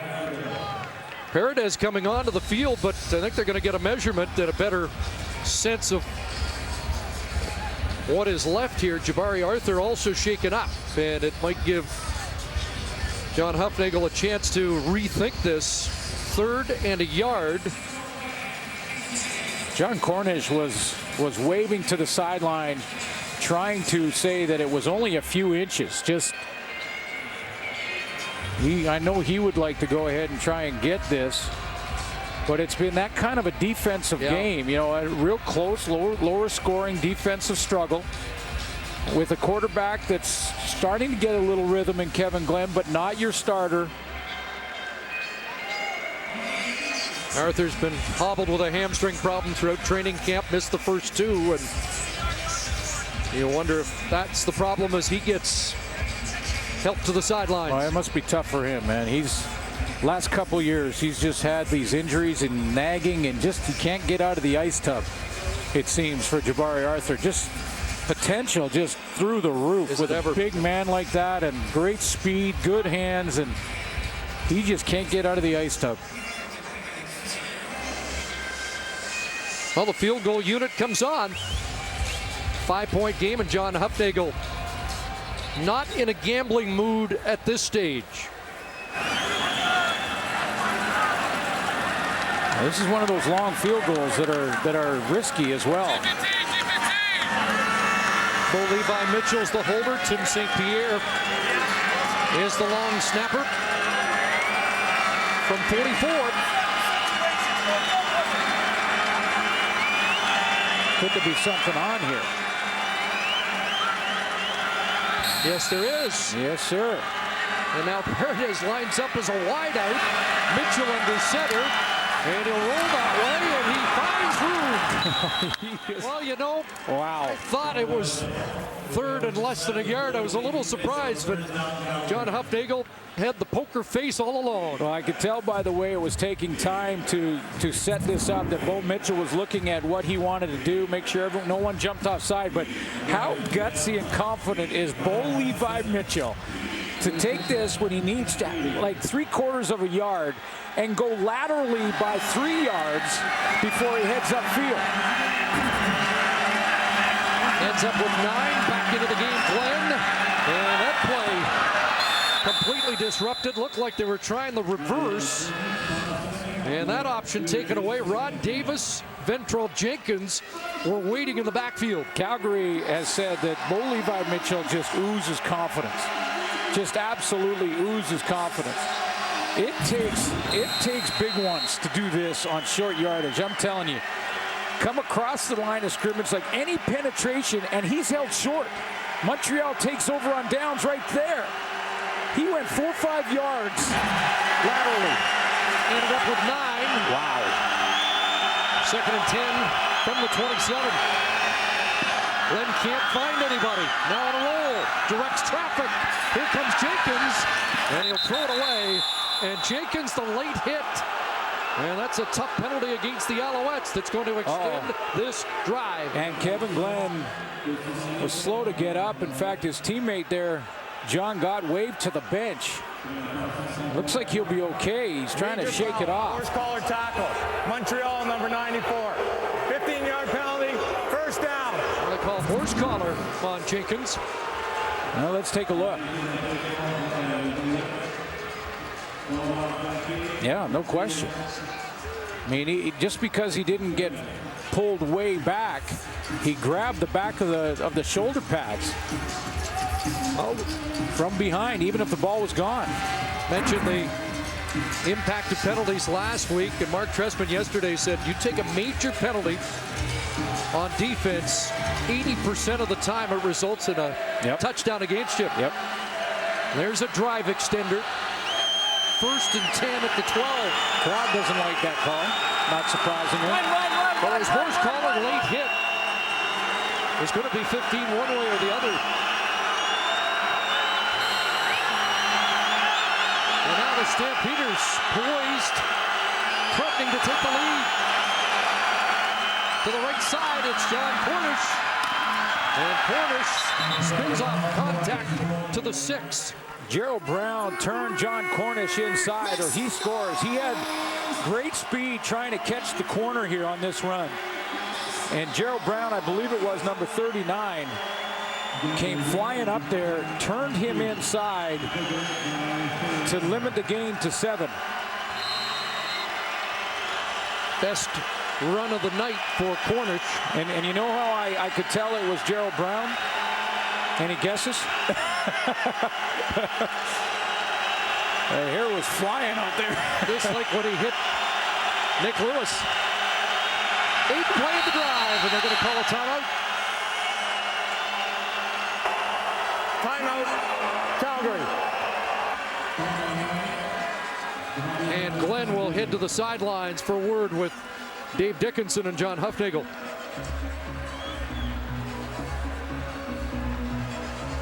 Well, let's take a look at what Kevin Glenn had an issue with. He came to the line of scrimmage with a certain play call. There's Rob Cote off and down there on the goal line, and then he realized, wait a minute, we got the wrong personnel for the call on the field. And being that this is the first week Kevin Glenn has taken the first team reps and probably not got many reps at goal line and short yardage, a few, but not many. So we've seen some youthful swagger from Bo Mitchell on the 3rd down gamble, and some veteran savvy here by Kevin Glenn to make sure this play is executed properly.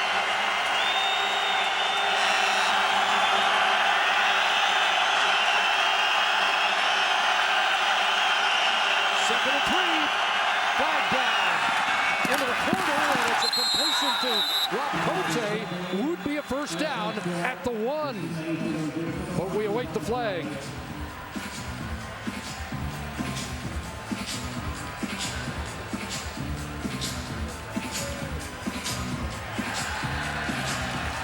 And it's going against Calgary. And that, folks, is called home field advantage. Offside, Calgary, number 16. 5-yard penalty, remains 2nd down. Markway McDaniel. This crowd in Montreal turned up the volume on that last play, and I think communication an issue for Calgary as they're jumping around and offside up top here. But the crowd turned it up.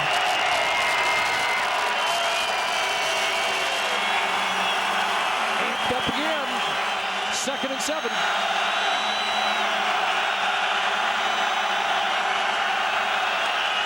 Short drop, quick hitter to the 1. McDaniel gets the first down. Thinks he got to the goal line, but they'll mark him at the 1. Well, he got hit with his back to the goal line, and I'm not sure that that ball ever crossed the plane. No, it didn't. Down by contact right there because he was hit as he was catching the football. So the correct call was made. But most importantly for Calgary, give him a new set of downs. Big 2nd down conversion. McDaniel atones for the offside. And now they get 3 cracks at it. There's Bo Mitchell in. Tries that left side again. Touchdown. He did it again. First CFL touchdown for Bo Levi Mitchell. And the Calgary Stampeders have the lead. Now, I mean, after the first one worked so well that he went that far along the line, he must have seen that that left side of his offensive line did such a nice job. Why not just do it again? And he's barely touched. Chip Cox got a piece of him, but barely touched as he goes in. And again, going straight down the line of scrimmage on short yardage. You just don't see that very often. 10 plays, 76 yards, just under 6 minutes of work for the Calgary offense. And their first major of the night. It's 15-13, Calgary.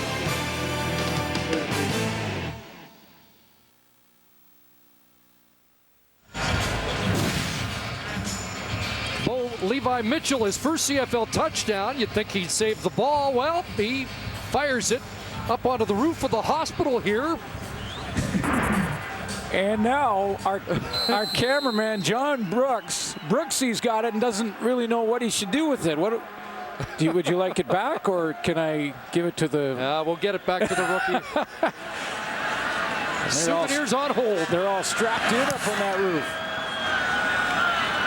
Stamps with the lead by 2. Here's Noel Devine. Up across the 25-yard line. And Anthony Calvillo finally gets a chance to go on offense in the second half. Yeah, aided by penalty, but a good drive for Kevin Glenn. Couple of short yardage plays, and he takes the lead.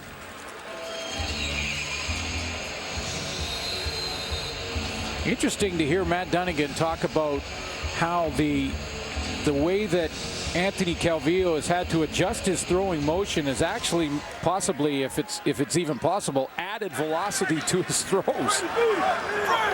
Well, he did mention to us accuracy was not an issue in practice this week.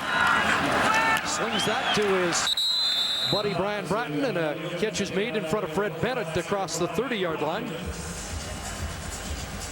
And I should say, not a surprise at all that our colleague Matt Dunnigan says that Anthony should play and stay in the game. A guy in his career that never came out. Yeah, never came out. And the legend of 91, when nobody thought he'd broken collarbone and bones all rattling around, and he was in a hotel lobby warming up, so he needed to go, and you weren't getting him out of that game. Look at Torrey Davis there again. And has he had a night? 98 to defensive tackle. And he gets to the quarterback and makes Calvillo feel some pain. Inside low, playing against some veterans in there, and Scott Flory and Andrew Woodruff. And you're right, he is having a night. Sack for Davis, who did not have one last year. Amazing, too, how a nice drive offensively, a scoring drive offensively, can just lift the entire team. And you could see that Torrey Davis was just building on that momentum that Kevin Glenn had established. No question, it's behind the Stampeders. The momentum here in this third quarter. Line drive. Larry Taylor and Kyrisi Bear able to pull him down. 8-yard return, 42-yard kick. And Taylor thought there could have been a flag on that. And hasn't been able to really take advantage of that just yet. He was in on that special teams tackle, pulling down Larry Taylor, and they're playing him down low a lot. He was teammates with Kevin Glenn back in 2007 when they went to the Grey Cup. Kevin Glenn's hit on 11 of his last 12 passes. Fakes to Cornish, rolling, dumps it off. And Chip Cox will wrestle down the receiver, Johnny Forzani. I bring that up because I had a nice conversation with, and he looks a little sore getting up there. Nice conversation with Kyrisi Bear yesterday in the walkthrough. He's talking about he's familiar with Kevin Glenn, knows what he likes to do. Says he really likes this defense, and he says as they get playing together longer, it's really going to come together. I think it already has started here tonight. 2nd and 4. Rush on over the middle, of completion, and Nick Lewis has a first down. 7th first down of this third quarter for Calgary. They only had 5 in the first half. Yeah, and I was going to say that. And this defense is starting to come together for Montreal. Calgary in this third quarter, and Kevin Glenn is now starting to feel it. So now the challenge is, how do you disrupt that if you're Jeff Reinbold? Do you send pressure, or do you try and make him be patient? Nick Lewis's third catch delivers the first down. A lot of steamboats and wide open over the middle mark. Ray McDaniel shoots the tackle and is down to the 15-yard line. Didn't play against the Alouettes in week 1, has replaced Landon Talley the past 2 weeks. Marquay McDaniel, it's not always about full speed running routes. Watch how he gears it down. He comes across the middle, takes that jam, turns, gears it down right there, and just doesn't run into the next zone of coverage that was occupied by Chip Cox. It's not always about running full speed through the middle. Sometimes you have to be smart, play from the shoulders up.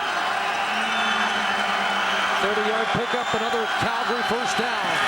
The drop and a punishing hit. Cornish got the ball back after Gerald Brown knocked his helmet off. Gerald Brown isn't big, but he's playing big. He's thrown it in there a couple times. We've seen that John Cornish helmet pop off more than a few times already this year. Better tighten it up against this Alouette defense. Yeah, well, he better tighten it up for the new rules, too.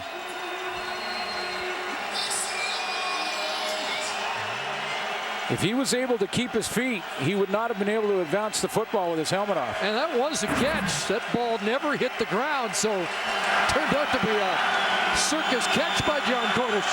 Bottom line, Calgary back on the doorstep. Second down, there's Cornish, and he's taken down by Brouillette. Just wondering, though, the catch was finally made with the helmet off. Does that, in the new rules, should that play have been allowed? You know what? I'm going to have to get back to you on that one, partner, because as soon as the helmet comes off, that's an interesting wrinkle. As soon as the helmet of the ball carrier comes off, the play is then whistled dead. So if you got the ball and your helmet comes off, the play is over then. In this case, Calgary is stopped, and so it becomes just a point of debate, but we'll get a ruling on that new rule. And I know Tom Higgins, the head of officiating, is listening, so I'm going to check my BlackBerry.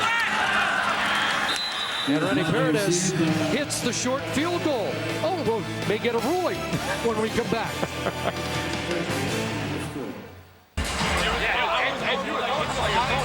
Well, you make an interesting point here, and I've checked my BlackBerry. Haven't heard from Tom yet, but this is interesting because if John Cornish doesn't have possession yet, then this is not a complete pass until he lands on his back, and now he doesn't have his helmet when he does catch it, so would be not eligible to catch it without a helmet on. So it's an amazing play. It didn't change the outcome because they ended up being held short and kicking a field goal anyway. But it is interesting with the new rule and something that we'll actually have to check on. That's a wrinkle to the rule that I don't think anyone has brought up yet. Might not even be in the case book. Yeah, so. You're right.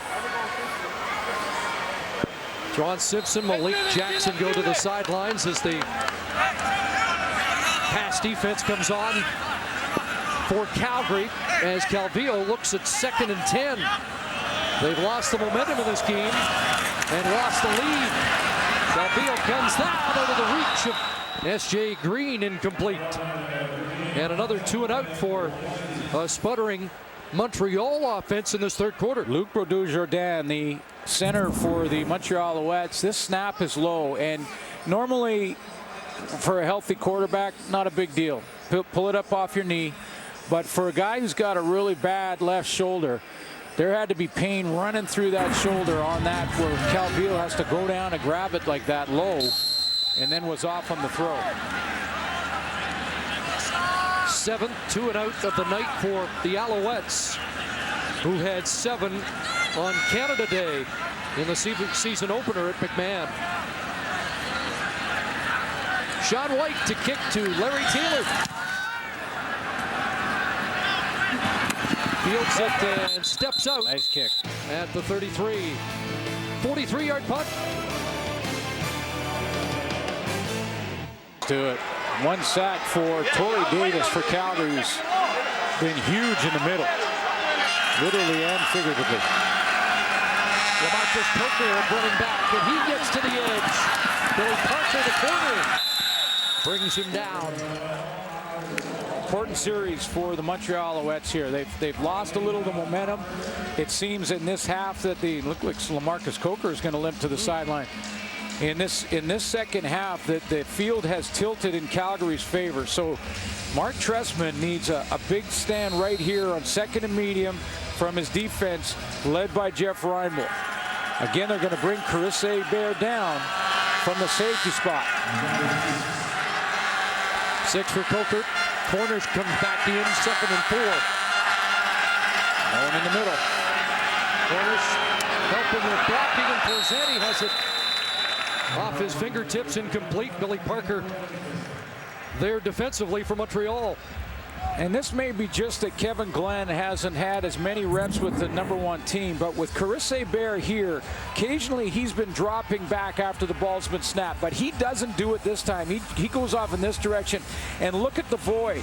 There's a big void down the middle, but no receivers adjust to it. The veteran quarterback, you're going to have an audible and a receiver going right down the middle with no safety in the middle. Short kick by Maver. Guy losing yards again on the return.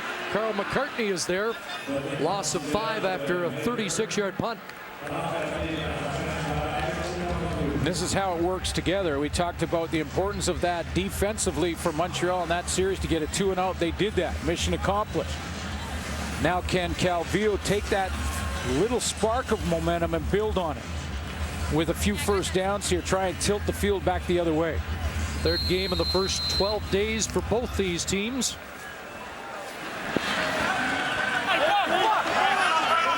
Montreal's got Hamilton next at Ivor Wynne. Calgary will be at home next week against Saskatchewan, and Calvillo is dropped for the 4th time on the night. Brian Bulkey. And Chris, this time there were offensive linemen with their hands in the air after this sack, wondering what happened. And this is just uncharacteristic of an O-line that came in after 2 games, giving up just 1 sack and 72 passing plays. And a veteran group that has been so good throughout the years. And against a team that only had 2 sacks and was ranked last in that category last year. 2nd and 13, downfield it goes, and tight coverage. And Anthony Calvillo took a monster hit again.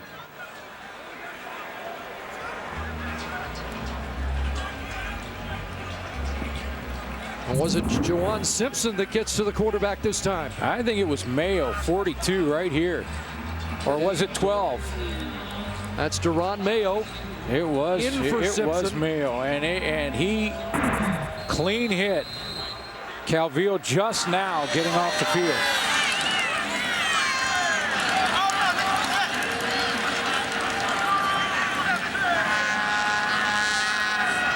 Clock ticks down in this 3rd quarter.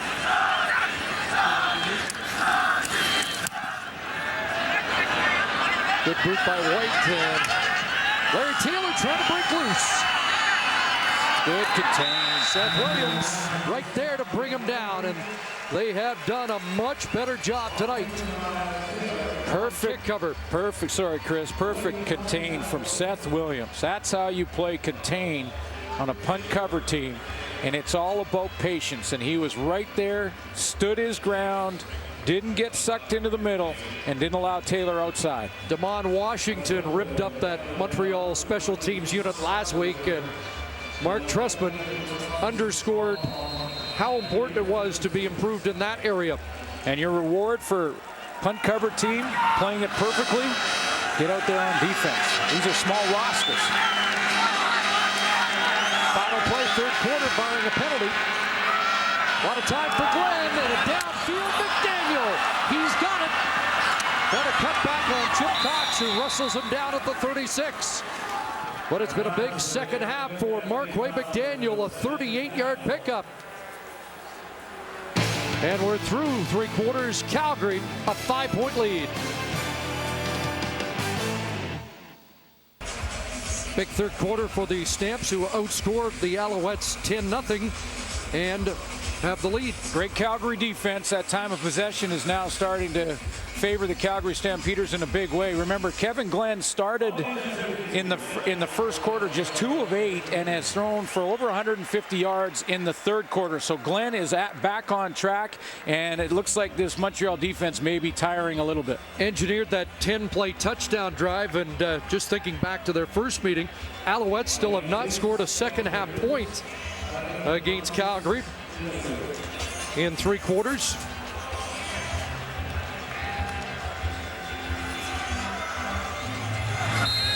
Marquay McDaniel's catch of 38 yards gives the Stampeders a first down in Alouette territory. And Glenn has another completion to Robbie Bryant, who slips down the sidelines for some extra yards, and then will draw a flag on a late hit. I stand corrected on Kevin Glenn's yardage in the third, but it's very impressive either way. 11 of 13, 130 yards. We'll see what this penalty is. An extra push on the sideline there. 130 yards, not 150 from Kevin Glenn. 11 of 13 in the third. Major foul, unnecessary roughness. Montreal, number 23. Half-distance goal, first down.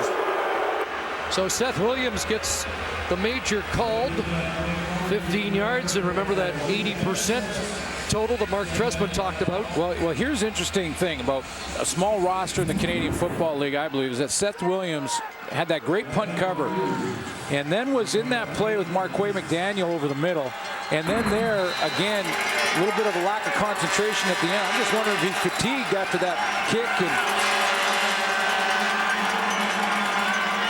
made a couple of decisions that have hurt his team, and a challenge flag from the Montreal bench.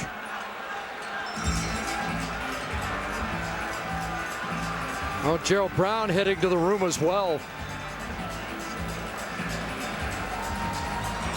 Holding his side as the veteran goes to the bench. And as he went to the bench, I also saw Adrian McPherson on the stationary bike. Looks like he was trying to loosen up.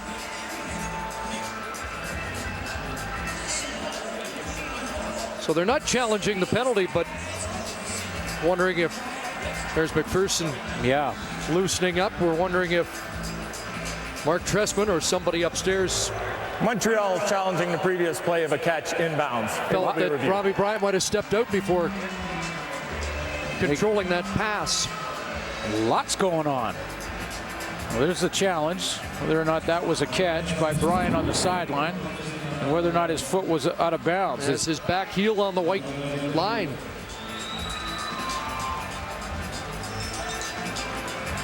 Officials right there. The head linesman, Boris Felchuk. Here's another angle.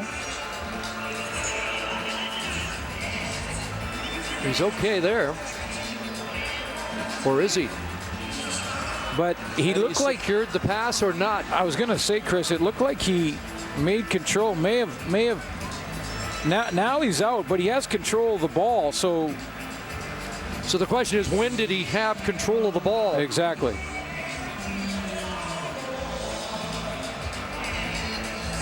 Because he does look out there. Looks like he controls it there with his foot in, repositions it, and steps out.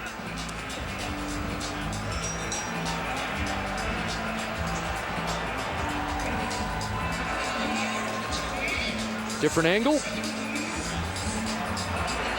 Might not be the heel. Is it the toe that he turns out a little bit? Somebody had a keen eye upstairs to even suggest the challenge. He's in there. And does he have control when that toe swivels around and steps on the white line?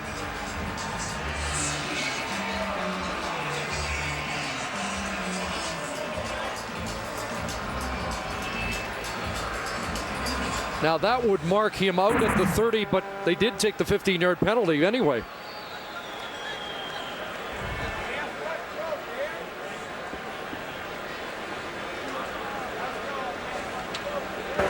After review, the player in fact did catch the ball, but had stepped out at the 30-yard line. Therefore, that penalty will be applied at the 30.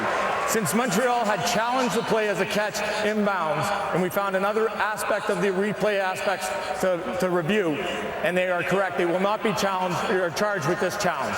So they will receive their challenge back. And all it means is the ball comes back 2 yards. Mark Trestman isn't in agreement. The ball had been placed on the 12, half the distance to the goal line.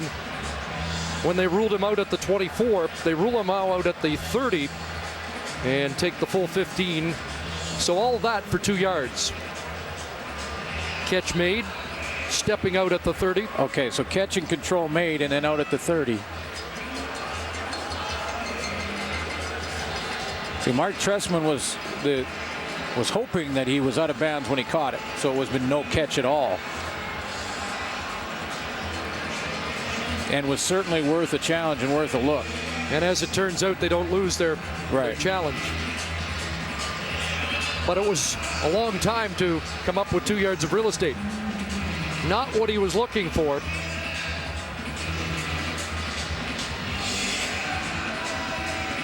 And with the penalty now, the Calgary Stampeders move the chains, can get a first down without scoring.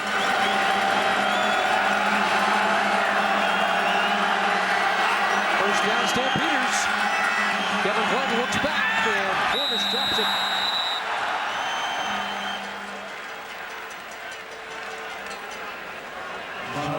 Hasn't been a big night for the Calgary running backs. J.P. Bukasic was right there, though. And I'm not sure even if he caught it, he was going anywhere. Big series for this Montreal defense. Give up 3, and they're still within a touchdown and a 2-point convert. Yeah, 1 possession game. And you know that's the goal for that defense now.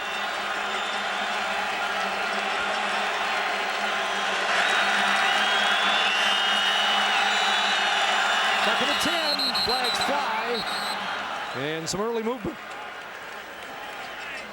Well, it wasn't, early movement because it wasn't too long. Procedure. Calgary, number 67. 5-yard penalty, remains second down. The right guard, Dimitri Sumpas. Some of these key situations now, Kevin Glenn has leaned on some of the old chemistry he used to have with Marquay McDaniel in big plays like this. We've seen it in the third quarter, and now wondering if he's going to lean on him again here in this second and long. And another penalty you might be able to chalk up to the Montreal crowd.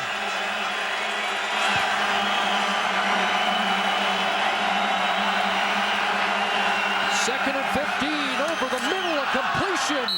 And Nick Lewis has the catch. Down at the 5, it should be a first down. Right at the marker. Let's quickly go down to John Lou. Well, guys, a couple of updates on the Calgary Stampeders. One on the offense, one on the defense. Slot back, Jabari Arthur is out for the night. He has his left leg iced. It looks to be a hamstring as the ice pack is on the back of his leg. He's out for the evening. Earlier in the evening, cornerback Keon Raymond suffered what was suspected to be a groin injury. He, too, is gone for the night. Guys? What a monster play from Nick Lewis. Another second down conversion from number 82. First and goal from the 5. John Cornish straight ahead. Off the bear and then wrestled down at the 2. The Owls a chance with second and long.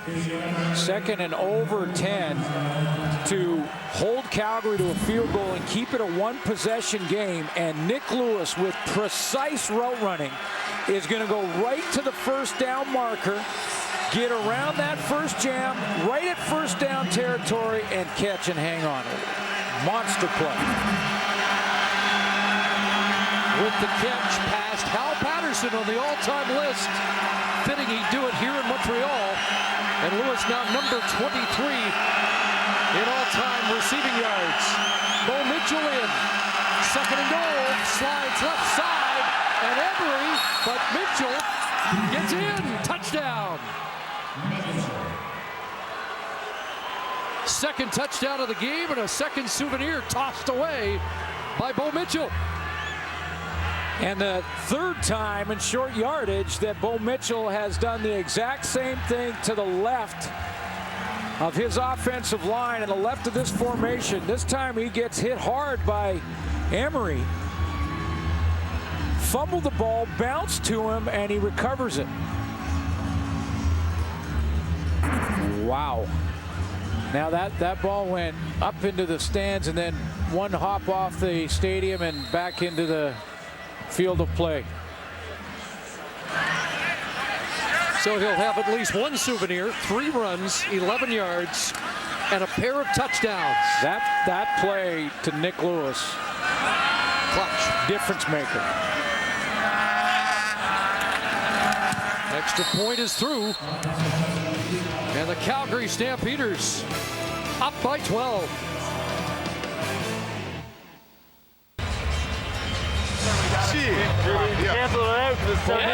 Miles, a couple of touchdowns in the game, capping another second half Calgary touchdown drive.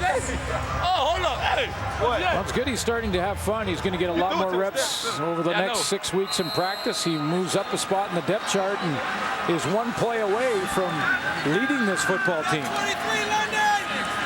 Looked good in the preseason and beat Brad Sinopoli out for the number 3 job with the injury Sinopoli recalled. Oh, and now Devine misplays. Has to go back to get it inside the 5. Johnny Forzani on the scene, and Devine has to eat the football back at the 7-yard line. So it gets even worse for an Alouette team that's been badly outplayed in the second half. Offside, Calgary, number 23. And they get 5-yard penalty, a break. good kick. And the Stampeders will have to re-kick, and that is a huge break for Noel Devine and the Alouettes. Enormous break. You know what he did? He charged the football and then didn't set his feet and regroup underneath the football as it was coming through the air. But a huge break for Mark Trestman and the Montreal Alouettes. At Calgary was offside on the kickoff. They'll have to do it again. Mentioned last week, Noel Devine was a Florida phenom in high school. How good was he in high school? Jim Popp put him on the Alouette negotiation list as a high school player. And the GM was telling us yesterday that Noel Devine's never returned kicks. They're trying to get him up to speed because he has so much ability. And right now he is learning how to be a returner, and there was a classic mistake by the returner who is trying to find his way. But Jim Popp thinks the upside's there if he spends some time with him. And they'll go through some growing pains with a guy with that much talent. Drops this one. It'll rattle right now. But a decent return up close to the 40-yard line. And a flag, a late flag on the sideline too, Chris. But you know what's funny? Devine that time was the technique and the fundamentals for catching a kick were perfect, but he didn't let the bad mistake on the first one go. And that was just mental mistake now, letting one bad play turn into 2 and not just having a short memory and moving on. Because watch, he gets underneath, he gathers himself, he's got good focus on the football, no charge forward, and then it was just that mental lapse and maybe a little self-doubt that was in there. And it goes right through, touches his face mask, and goes on to the ground. Number 45, 15-yard penalty, first down. So another reprieve for Noel Devine on a couple of kickoff penalties by the Stampeders. Zach Carl McCartney on the sideline, a late hit once he was out of bounds. Devine just got to let that one go, and all his teammates, including the injured Dwight Anderson over there, saying, short memory. Anthony Calvillo still at the controls. And that pass almost went by the ear of Brandon London before he turned to look. And it was that way because of Fred Bennett and what Bennett was doing. Calvillo's second half, 1 for 5 for 6 yards. Fred Bennett was up in press right here, and he's jamming away and not allowing Brandon London to get to his route. Look at just messing with him. It took him an extra second to turn and get his head around, and by then it's too late. Well, when you're struggling like this, as Calgary was earlier, they went to Nick Lewis. Is this time to go to Jamel Richardson? You haven't mentioned him for a while. Steps up underneath, catch is made, and a first down. Brandon London, good second effort to move the chains. I bet he wanted another shot, and interesting that Calvillo goes right back to him. You know, receiver needs to get off that jam that he had from Fred Bennett on the previous play. Get to your route and get your head around. He was messing with him too much, and when he did, ball sailed out of bounds. And good for Anthony Calvillo, goes right back to him, keep his confidence up, and hits him across the middle. That's the initial first down of the second half for Montreal. Come on, guys, please. Wow. Delorier in motion. Now Eric Fraser comes up, safety Blakes. They go deep, up the ground, and it's caught. London came back to the football against Quincy Butler. 33 yards, Calvillo, and London hook up again. Like there might have been a little bit of confusion here as they tried to get lined up, the Calgary Stampeders, and to actually who would have London. It's usually not Quincy Butler. He does get matched up with him, but the entire secondary looked about a step behind, trying to just get organized and get lined up there. And now they're just trying, okay, they're back on the same page again. Thumbs up. Jim Pop telling us that London might have been their best receiver in training camp. First down. S.J. Green reversing field, and I don't think he got back to the line of scrimmage. Looks like a loss of a couple on the play.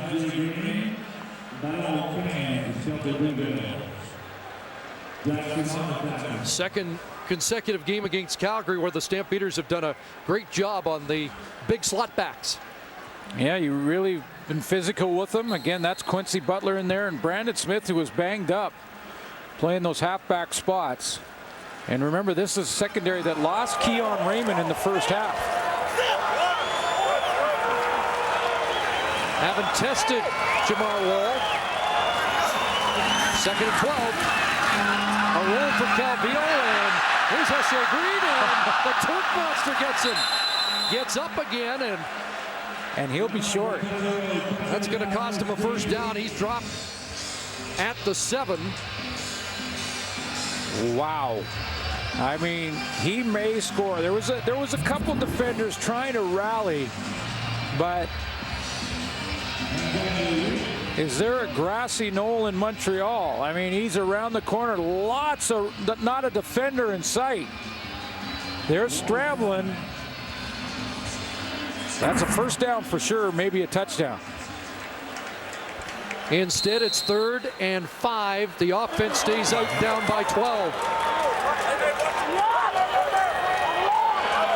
Under 8 minutes to go. We asked the question last week, different situation. Would you go for a field goal?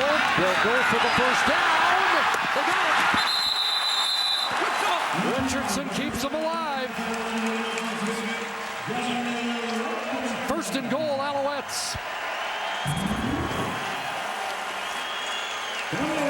And different situation, Chris, in that the Winnipeg game, you were possession away if you take the 3 points there. Here you'd been still 2 possessions, but doesn't matter. Jamel Richardson gets the necessary yardage. Now Calvillo to the sidelines, the short yardage offense led by Adrian McPherson's on. First and goal at the 1.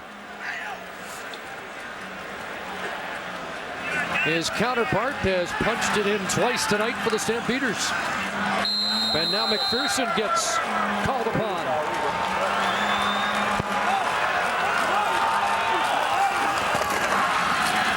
Fakes and a bootleg, and he'll walk you in.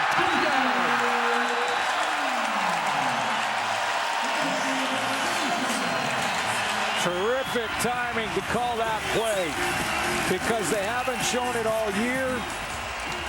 Montreal desperate for a major in this scenario with the score the way it is. And a perfect call by Mark Trestman. And watch how influenced the Calgary Stampeders are to the fake. Every Stampeder taking off in that direction and nothing but open territory for McPherson. McPherson the touchdown, the extra point from Sean White. Alouettes get back in it. They're down by 5. Offense last week. 3 games in a row over 70 points. First time that's happened in 8 years. But a defensive struggle in Regina. Defense has been, for the most part, the story here tonight. We're in for a finish. Here's a crosser to Robbie Bryant. Outlegging from Sai, and it's a first down for Bryant, close to midfield. Montreal Alouettes have gone to a lot more zone defense in this second half, and I wonder if it's about Wapamo Sai and the issues he's had in man-to-man in the first and early on in the quarter. You see a little limp there from Kevin Glenn as well as he gets back to that huddle, and they've maybe gone to some more zones just to help out that secondary a little bit. We talked about it in the first half. He had a long meeting with the coach to go over last week's game. Cornish, good burst. Tacked the hole well and down to the 50. You know, and I do want to give Osai credit for causing the fumble by Robbie Bryant early that Shea Emery in the first half recovered. But yeah, I had a nice conversation about that, and that he said, look, he had confidence in him. He's had a great camp. He likes him. He knows he wanted to make sure that he understood that he wasn't in trouble. He wasn't going to be cut or anything like that. It's just one of those things that he's got to know what he was doing, be sure the coaches were clear in the instructions, and then go out there and have a better game. He has had a better game, but the Alouettes have gone to more zone in this second half. Second and 4. Went over the middle. He's got a completion, and there's Larry Taylor in his other role on the Stampeder team. Used as a receiver, 19 catches last year, and a first down grab to move the chains here.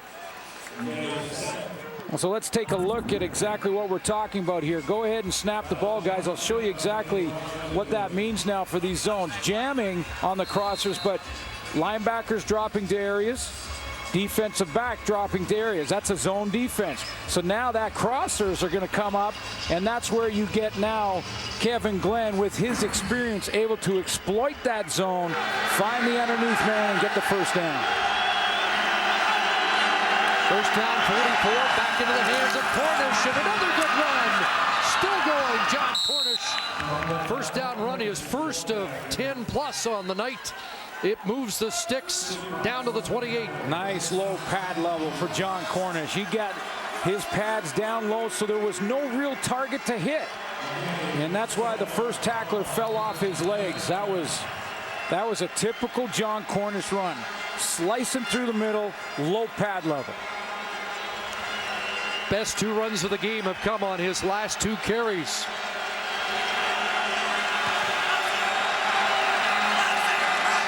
First down, 27-yard line, fake to Cornish. McLewis with a one-handed stab to reel that in, and yet another first down.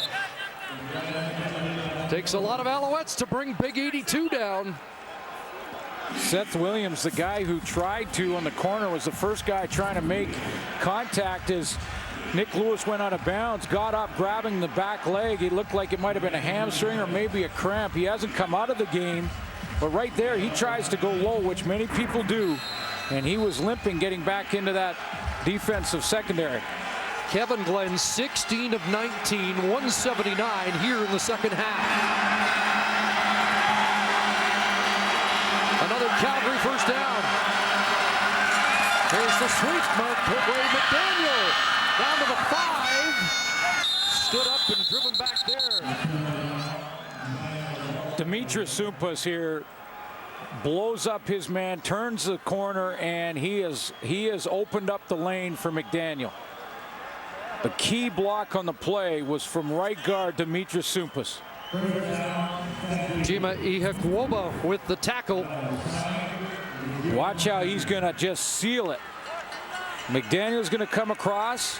Watch 6-7 turn. Hold it there, guys, for a second. Look at that.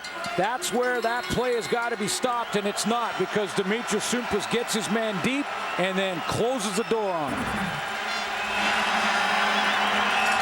One of our top 50 at number 35, and Marco McDaniel has made an impact in this Calgary offense. First and goal. Cornish still going. Touchdown. Big drive for the Stamps, a big one for John Cornish, a 4-yard touchdown run. That's right. It was a big drive, and it was a big drive with balance, Chris. Balance from Kevin Glenn, taking advantage of some zones and dropping the ball off on some crossers to move the chains, and then Cornish with a couple of key runs, that being the most important because he crossed the goal line. Now, what's he up to? What is he up to? He was talking to our camera about something. 8 plays, 69 yards. Huge touchdown drive for the Stamps to make it a 2-score game once again. 3-minute warning given to the benches, and the Stampeders in control. Our game story brought to you by Mr. Lube. Get top to bottom maintenance and take good care. Boy, Kevin Glenn with a slow start, but what a back 9 for him. Amazing. Anthony Calvillo banged up. His numbers aren't terrible, but he's going to have to find some magic here inside of 3 minutes. Marquay McDaniel, when Montreal went to zone, he became more important, a guy that Kevin Glenn is used to and used to reading. 4 catches, 84 yards, but Kevin Glenn in the second half, 84%, 179. Nice. Devine awaits. Big boot. Back at his 4th. Noel Devine is tripped up. Marcus Coker on the tackle. A reminder, CFL on TSN Wednesdays. Friday night football continues here tomorrow. It's the Blue Bombers and the Eskimos kicking off at Commonwealth. Live coverage gets underway at 8:30 Eastern, 5:30 Pacific on TSN and TSN Mobile TV. And that's the difference, Chris, between having a veteran backup behind Drew Tate or a rookie backup. A guy starts 2-8 that's a rookie, probably the wheels come off. And it also could be that Kevin Glenn at halftime may have heard Chris Schultz coach him up, because I did hear that when at halftime Schultz just said, you know, Kevin Glenn, you can do it. Just calm down and get back in there, and he's done that in the second half. Now the Alouettes have to be effective quickly. Brandon London has a first down catch, steps out just beyond the 40-yard line. 2:37 on the clock, and Montreal needs 2 scores. And in the Canadian Football League, 3 scores is possible inside of 3 minutes, and especially with that guy at the helm. So it's not over yet. Hey, we got Frisco! Frisco! Frisco! Frisco!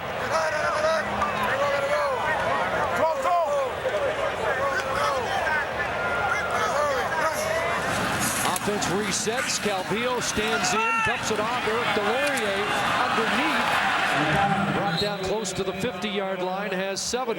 See that restart where Calvillo brought the receivers to the line of scrimmage, backed them off? That gave him a peek at the coverage. Sets up 2nd and 3, and the Alouettes playing 3-down offense here with under 2.5 to go. And hurry up. Whitaker got the first down and lunges to midfield. But not the same kind of night as last week for Brandon Whitaker. Juwan Simpson won't let him up. Well, and before the whistle blows, that's okay, because Juwan Simpson wants to get as many seconds off the clock as he can, but after the whistle, then it becomes an issue. Midfield first down. In time for Calvillo, open man, and London steps out there. The clock will stop at 2-1. Another first down for Brandon London. Definitely made the catch.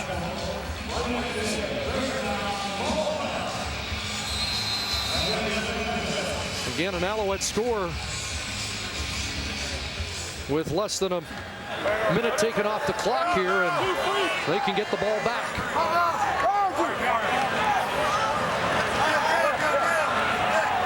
Well, an Alouette score quickly, Chris, and they don't even have to onside kick and get the ball back. But they jump. Looked like Jeff Parrott, the right tackle, may have come out of his stance prematurely. Time count violation. Montreal number 13. That's a loss of down penalty. Second down. So that's a costly time count. Be 2nd and 10. Calvillo was trying to change the play at the line of scrimmage and had to restart his receivers again, and by that time he had run out of time.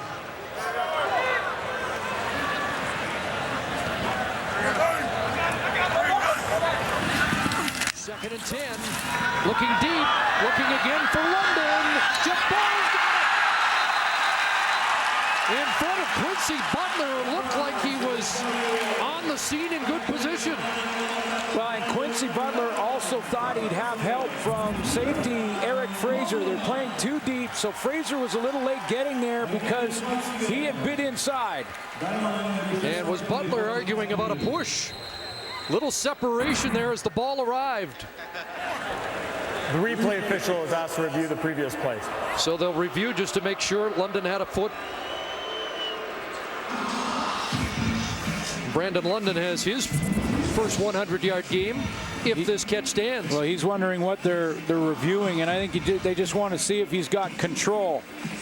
And you don't have to put the ball under your arm to constitute control. I think he clearly did, had a foot in bounds there. So the Alouette faithful still have hope, and as you mentioned, with 1:54 left, if they score in the next play or two, they can kick deep and put it in the hands of the defense. Both feet in bounds, control was made.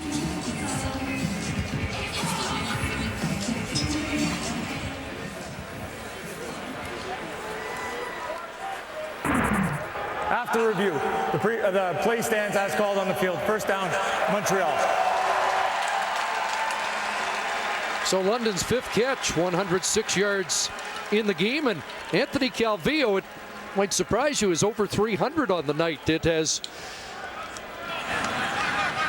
been a tough night against this Calgary defense, but over 300. For the 116th time, he's got to get into the end zone, and short hops that pass for S.J. Green. Over 300, and you know playing in a lot of pain. And different throwing motion. We've talked about how he's made that adjustment. He's made it successfully, over 300 yards. Now, he'll say it wasn't successful if they don't win the football game, but he's still got a chance to try and climb back in it here. Mentioned they play Hamilton next, then Toronto and Winnipeg. They go right through the East the next 3 games. Try not to start at 1 and 2s. 2nd and goal. Gunned in. Touchdown. S.J. Green's got that. And the Alouettes still have life. Now you wonder, 147.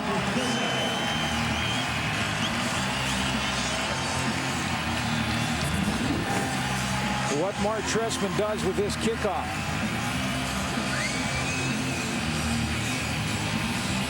Within 6 on S.J. Green's first touchdown of the year.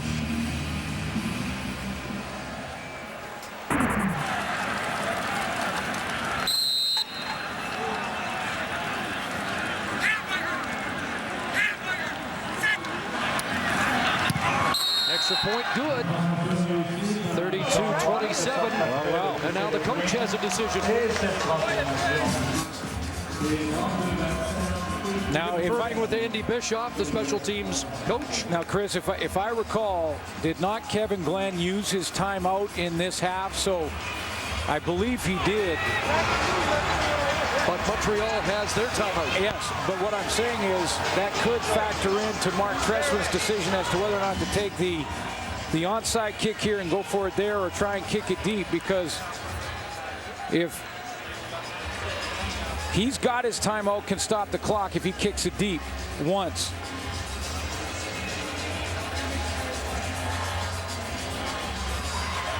So the wheels turn. Coach Bischoff meets with his kick team, and there's Mark Killam. Now Mark, his kick return group. Mark Killam, Chris, has got to play for the onside, obviously. So that he'll put his what's called the hands team out there, which means he'll probably see some receivers. I think Nick Lewis is one of them on one side. He'll be right in the corner. If you've got the hands team out there, does that make it easier for Sean White to kick it away from Larry Taylor and hit them deep? Yeah, you can. You can try and kick it deep, but you don't want to waste any time either. Larry Taylor's the only guy back there. And here is White kicking deep. Taylor back at his 15.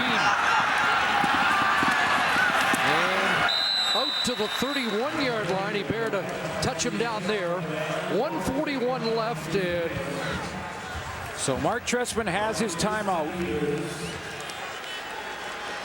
Kevin Glenn will want to use every second he can. Once play starts in the huddle. Well, he needs a first down for some comfort, and maybe a couple to clinch it. A couple will clinch it. One first down probably does. And does Jeff Reinbold send the house and put the secondary in man-to-man defense?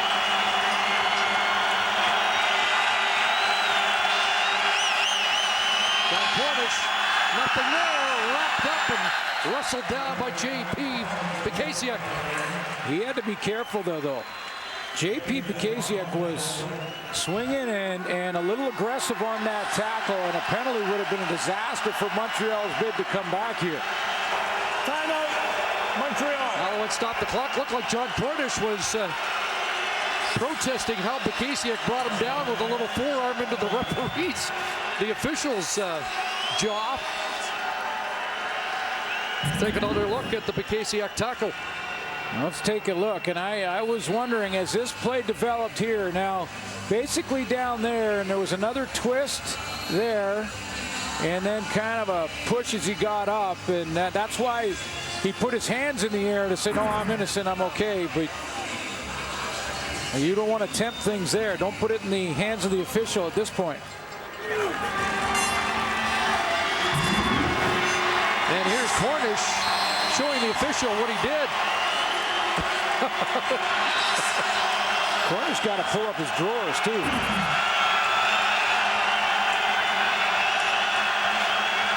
Got that plumber look going. 2nd and 10. Kevin Glenn has time. Intercepted. It's Jared Brown. And he dropped the ball, but the Alouettes are on it at the 2. Gerald Brown, who left the game, is back with an enormous interception. And suddenly the Alouettes are in the driver's seat. And just the question for me is why Kevin Glenn threw this football. His vision blocked by the offensive lineman in front of him. He's throwing it out that the timing was off. And Gerald Brown was in downhill position there. He just cheated on the throw from the get-go. And it's Kyrie Seber who comes up with the ball at the 1. Marquay McDaniel will target again, but this time picked off.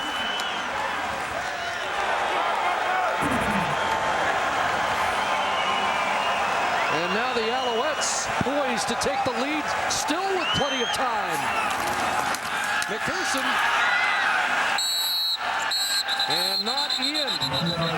Not in yet, and the Alouettes might not mind. That's what I'm saying. As strange as that might sound. Yeah, and then eventually, obviously, they've got to, but that might not be that bad for the Alouettes in that it takes another 20 seconds off the clock and doesn't give Kevin Glenn any time to get in field goal range if they score here. However, we did see a goal line stand by Calgary last Saturday against the Argos. And Juwan Simpson stuffing a run on 3rd and goal from the 1. And now that's why we wanted to be clear on timeouts for both sides. Calgary does not have one if they get the ball back with any time left. LeBlanc and Diedrich. It's Darren Diedrich. No, sir. And now it's crunch time. Game on the line. 3rd and goal from the 2. Chris Randall, a big stop. Yeah, and that Calgary defense on 1st down, Chris, talked Mark Trestman out of going to quarterback sneak again, and that's why he took the football off the line of scrimmage and went back to the handoff. Because on that 1st down, that middle was clogged up so badly that McPherson couldn't get in. That talked Mark Trestman out on 2nd down, and he went back to a handoff deep, and Chris Randall steps up. 3rd and close to 3. Calvillo back in. Whitaker back in. Anthony Calvillo rolling. Anybody there? It's caught. Is it a touchdown? Touchdown, Montreal. It will be reviewed. Patrick LeBlanc. He juggled it, but when he had possession, was it across the plane? That's the question. And this will have to be reviewed before Montreal goes for 2.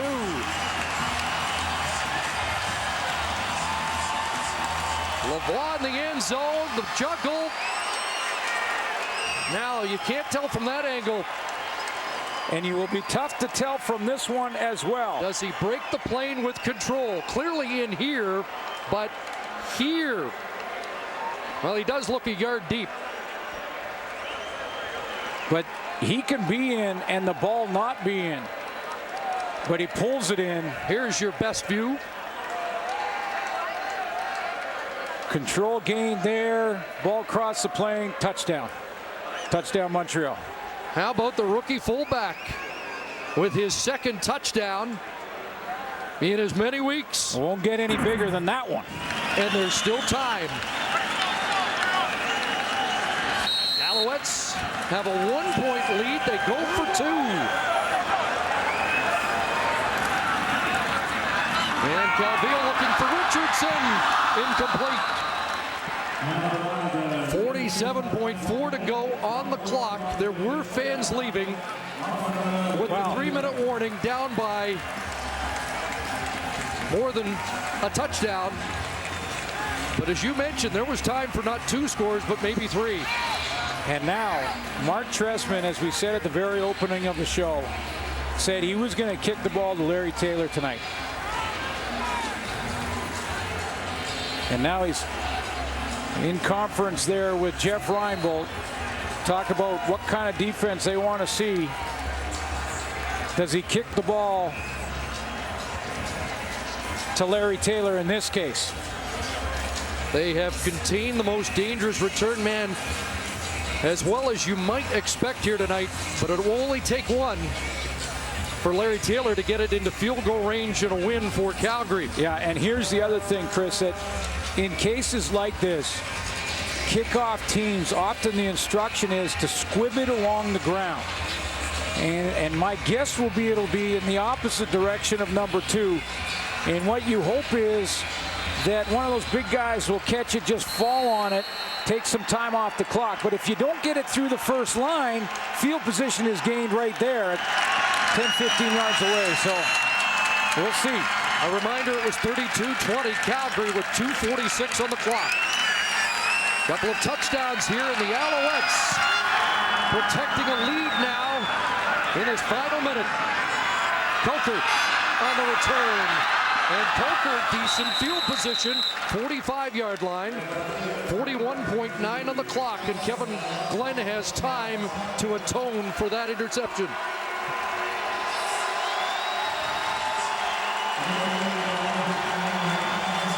Lots of time for Kevin Glenn. You would think about 25 yards is needed to get into reasonable Rene Paredes read. Yeah, I was going to say 2 first downs or the length of 2 first downs, and they're going to try it anyway. Paredes stays in the block, but here comes the pressure. One steps up and takes off. And he's tripped up across the 50-yard line. Well, he escapes first pressure, or it's a sack. But then Marc-Olivier Brouette, and I'm wondering because Shea Emery played such a good first half, why he's not in the game right now, but Brouette jumps, and that's why Kevin Glenn was able to escape and pick up yardage there. Yeah, Luke Molitor also got his hand on the ankle of Kevin Glenn. Clock running. Second down to the 51. Over the middle, it's caught. Kenny Ingram with the big hit. Held on by R.J. Franklin. The 51-yard line, a dozen seconds to go. It would be 58 now. They got to get a little closer and stop the clock for Rene Paredes. Calgary's not done, though. Not close. Right over the middle. Nick Willis gets the knee down quickly. Zero's on the clock, and let's see, is this over? Alouettes are celebrating, and now the officials will have to confer. There's timeout. Nick got a knee down, was facing the clock, and says there was 1 second left. But Chris, when he goes down to one knee, there is an amount of time that still runs before he's blown down. He's basically surrendered, but they have to wait for a second. It's a split second, but it might be the most important second of this game before they blow him down. Nick Lewis still standing where he caught the ball, thinking he had time for a field goal. Nick doesn't want to go home, but this game is done. And in the most dramatic of fashions, the Alouettes roar back in the final 2:46, and then hold on. Just another night in the CFL. 33-32, Als win. SportsCenter is now.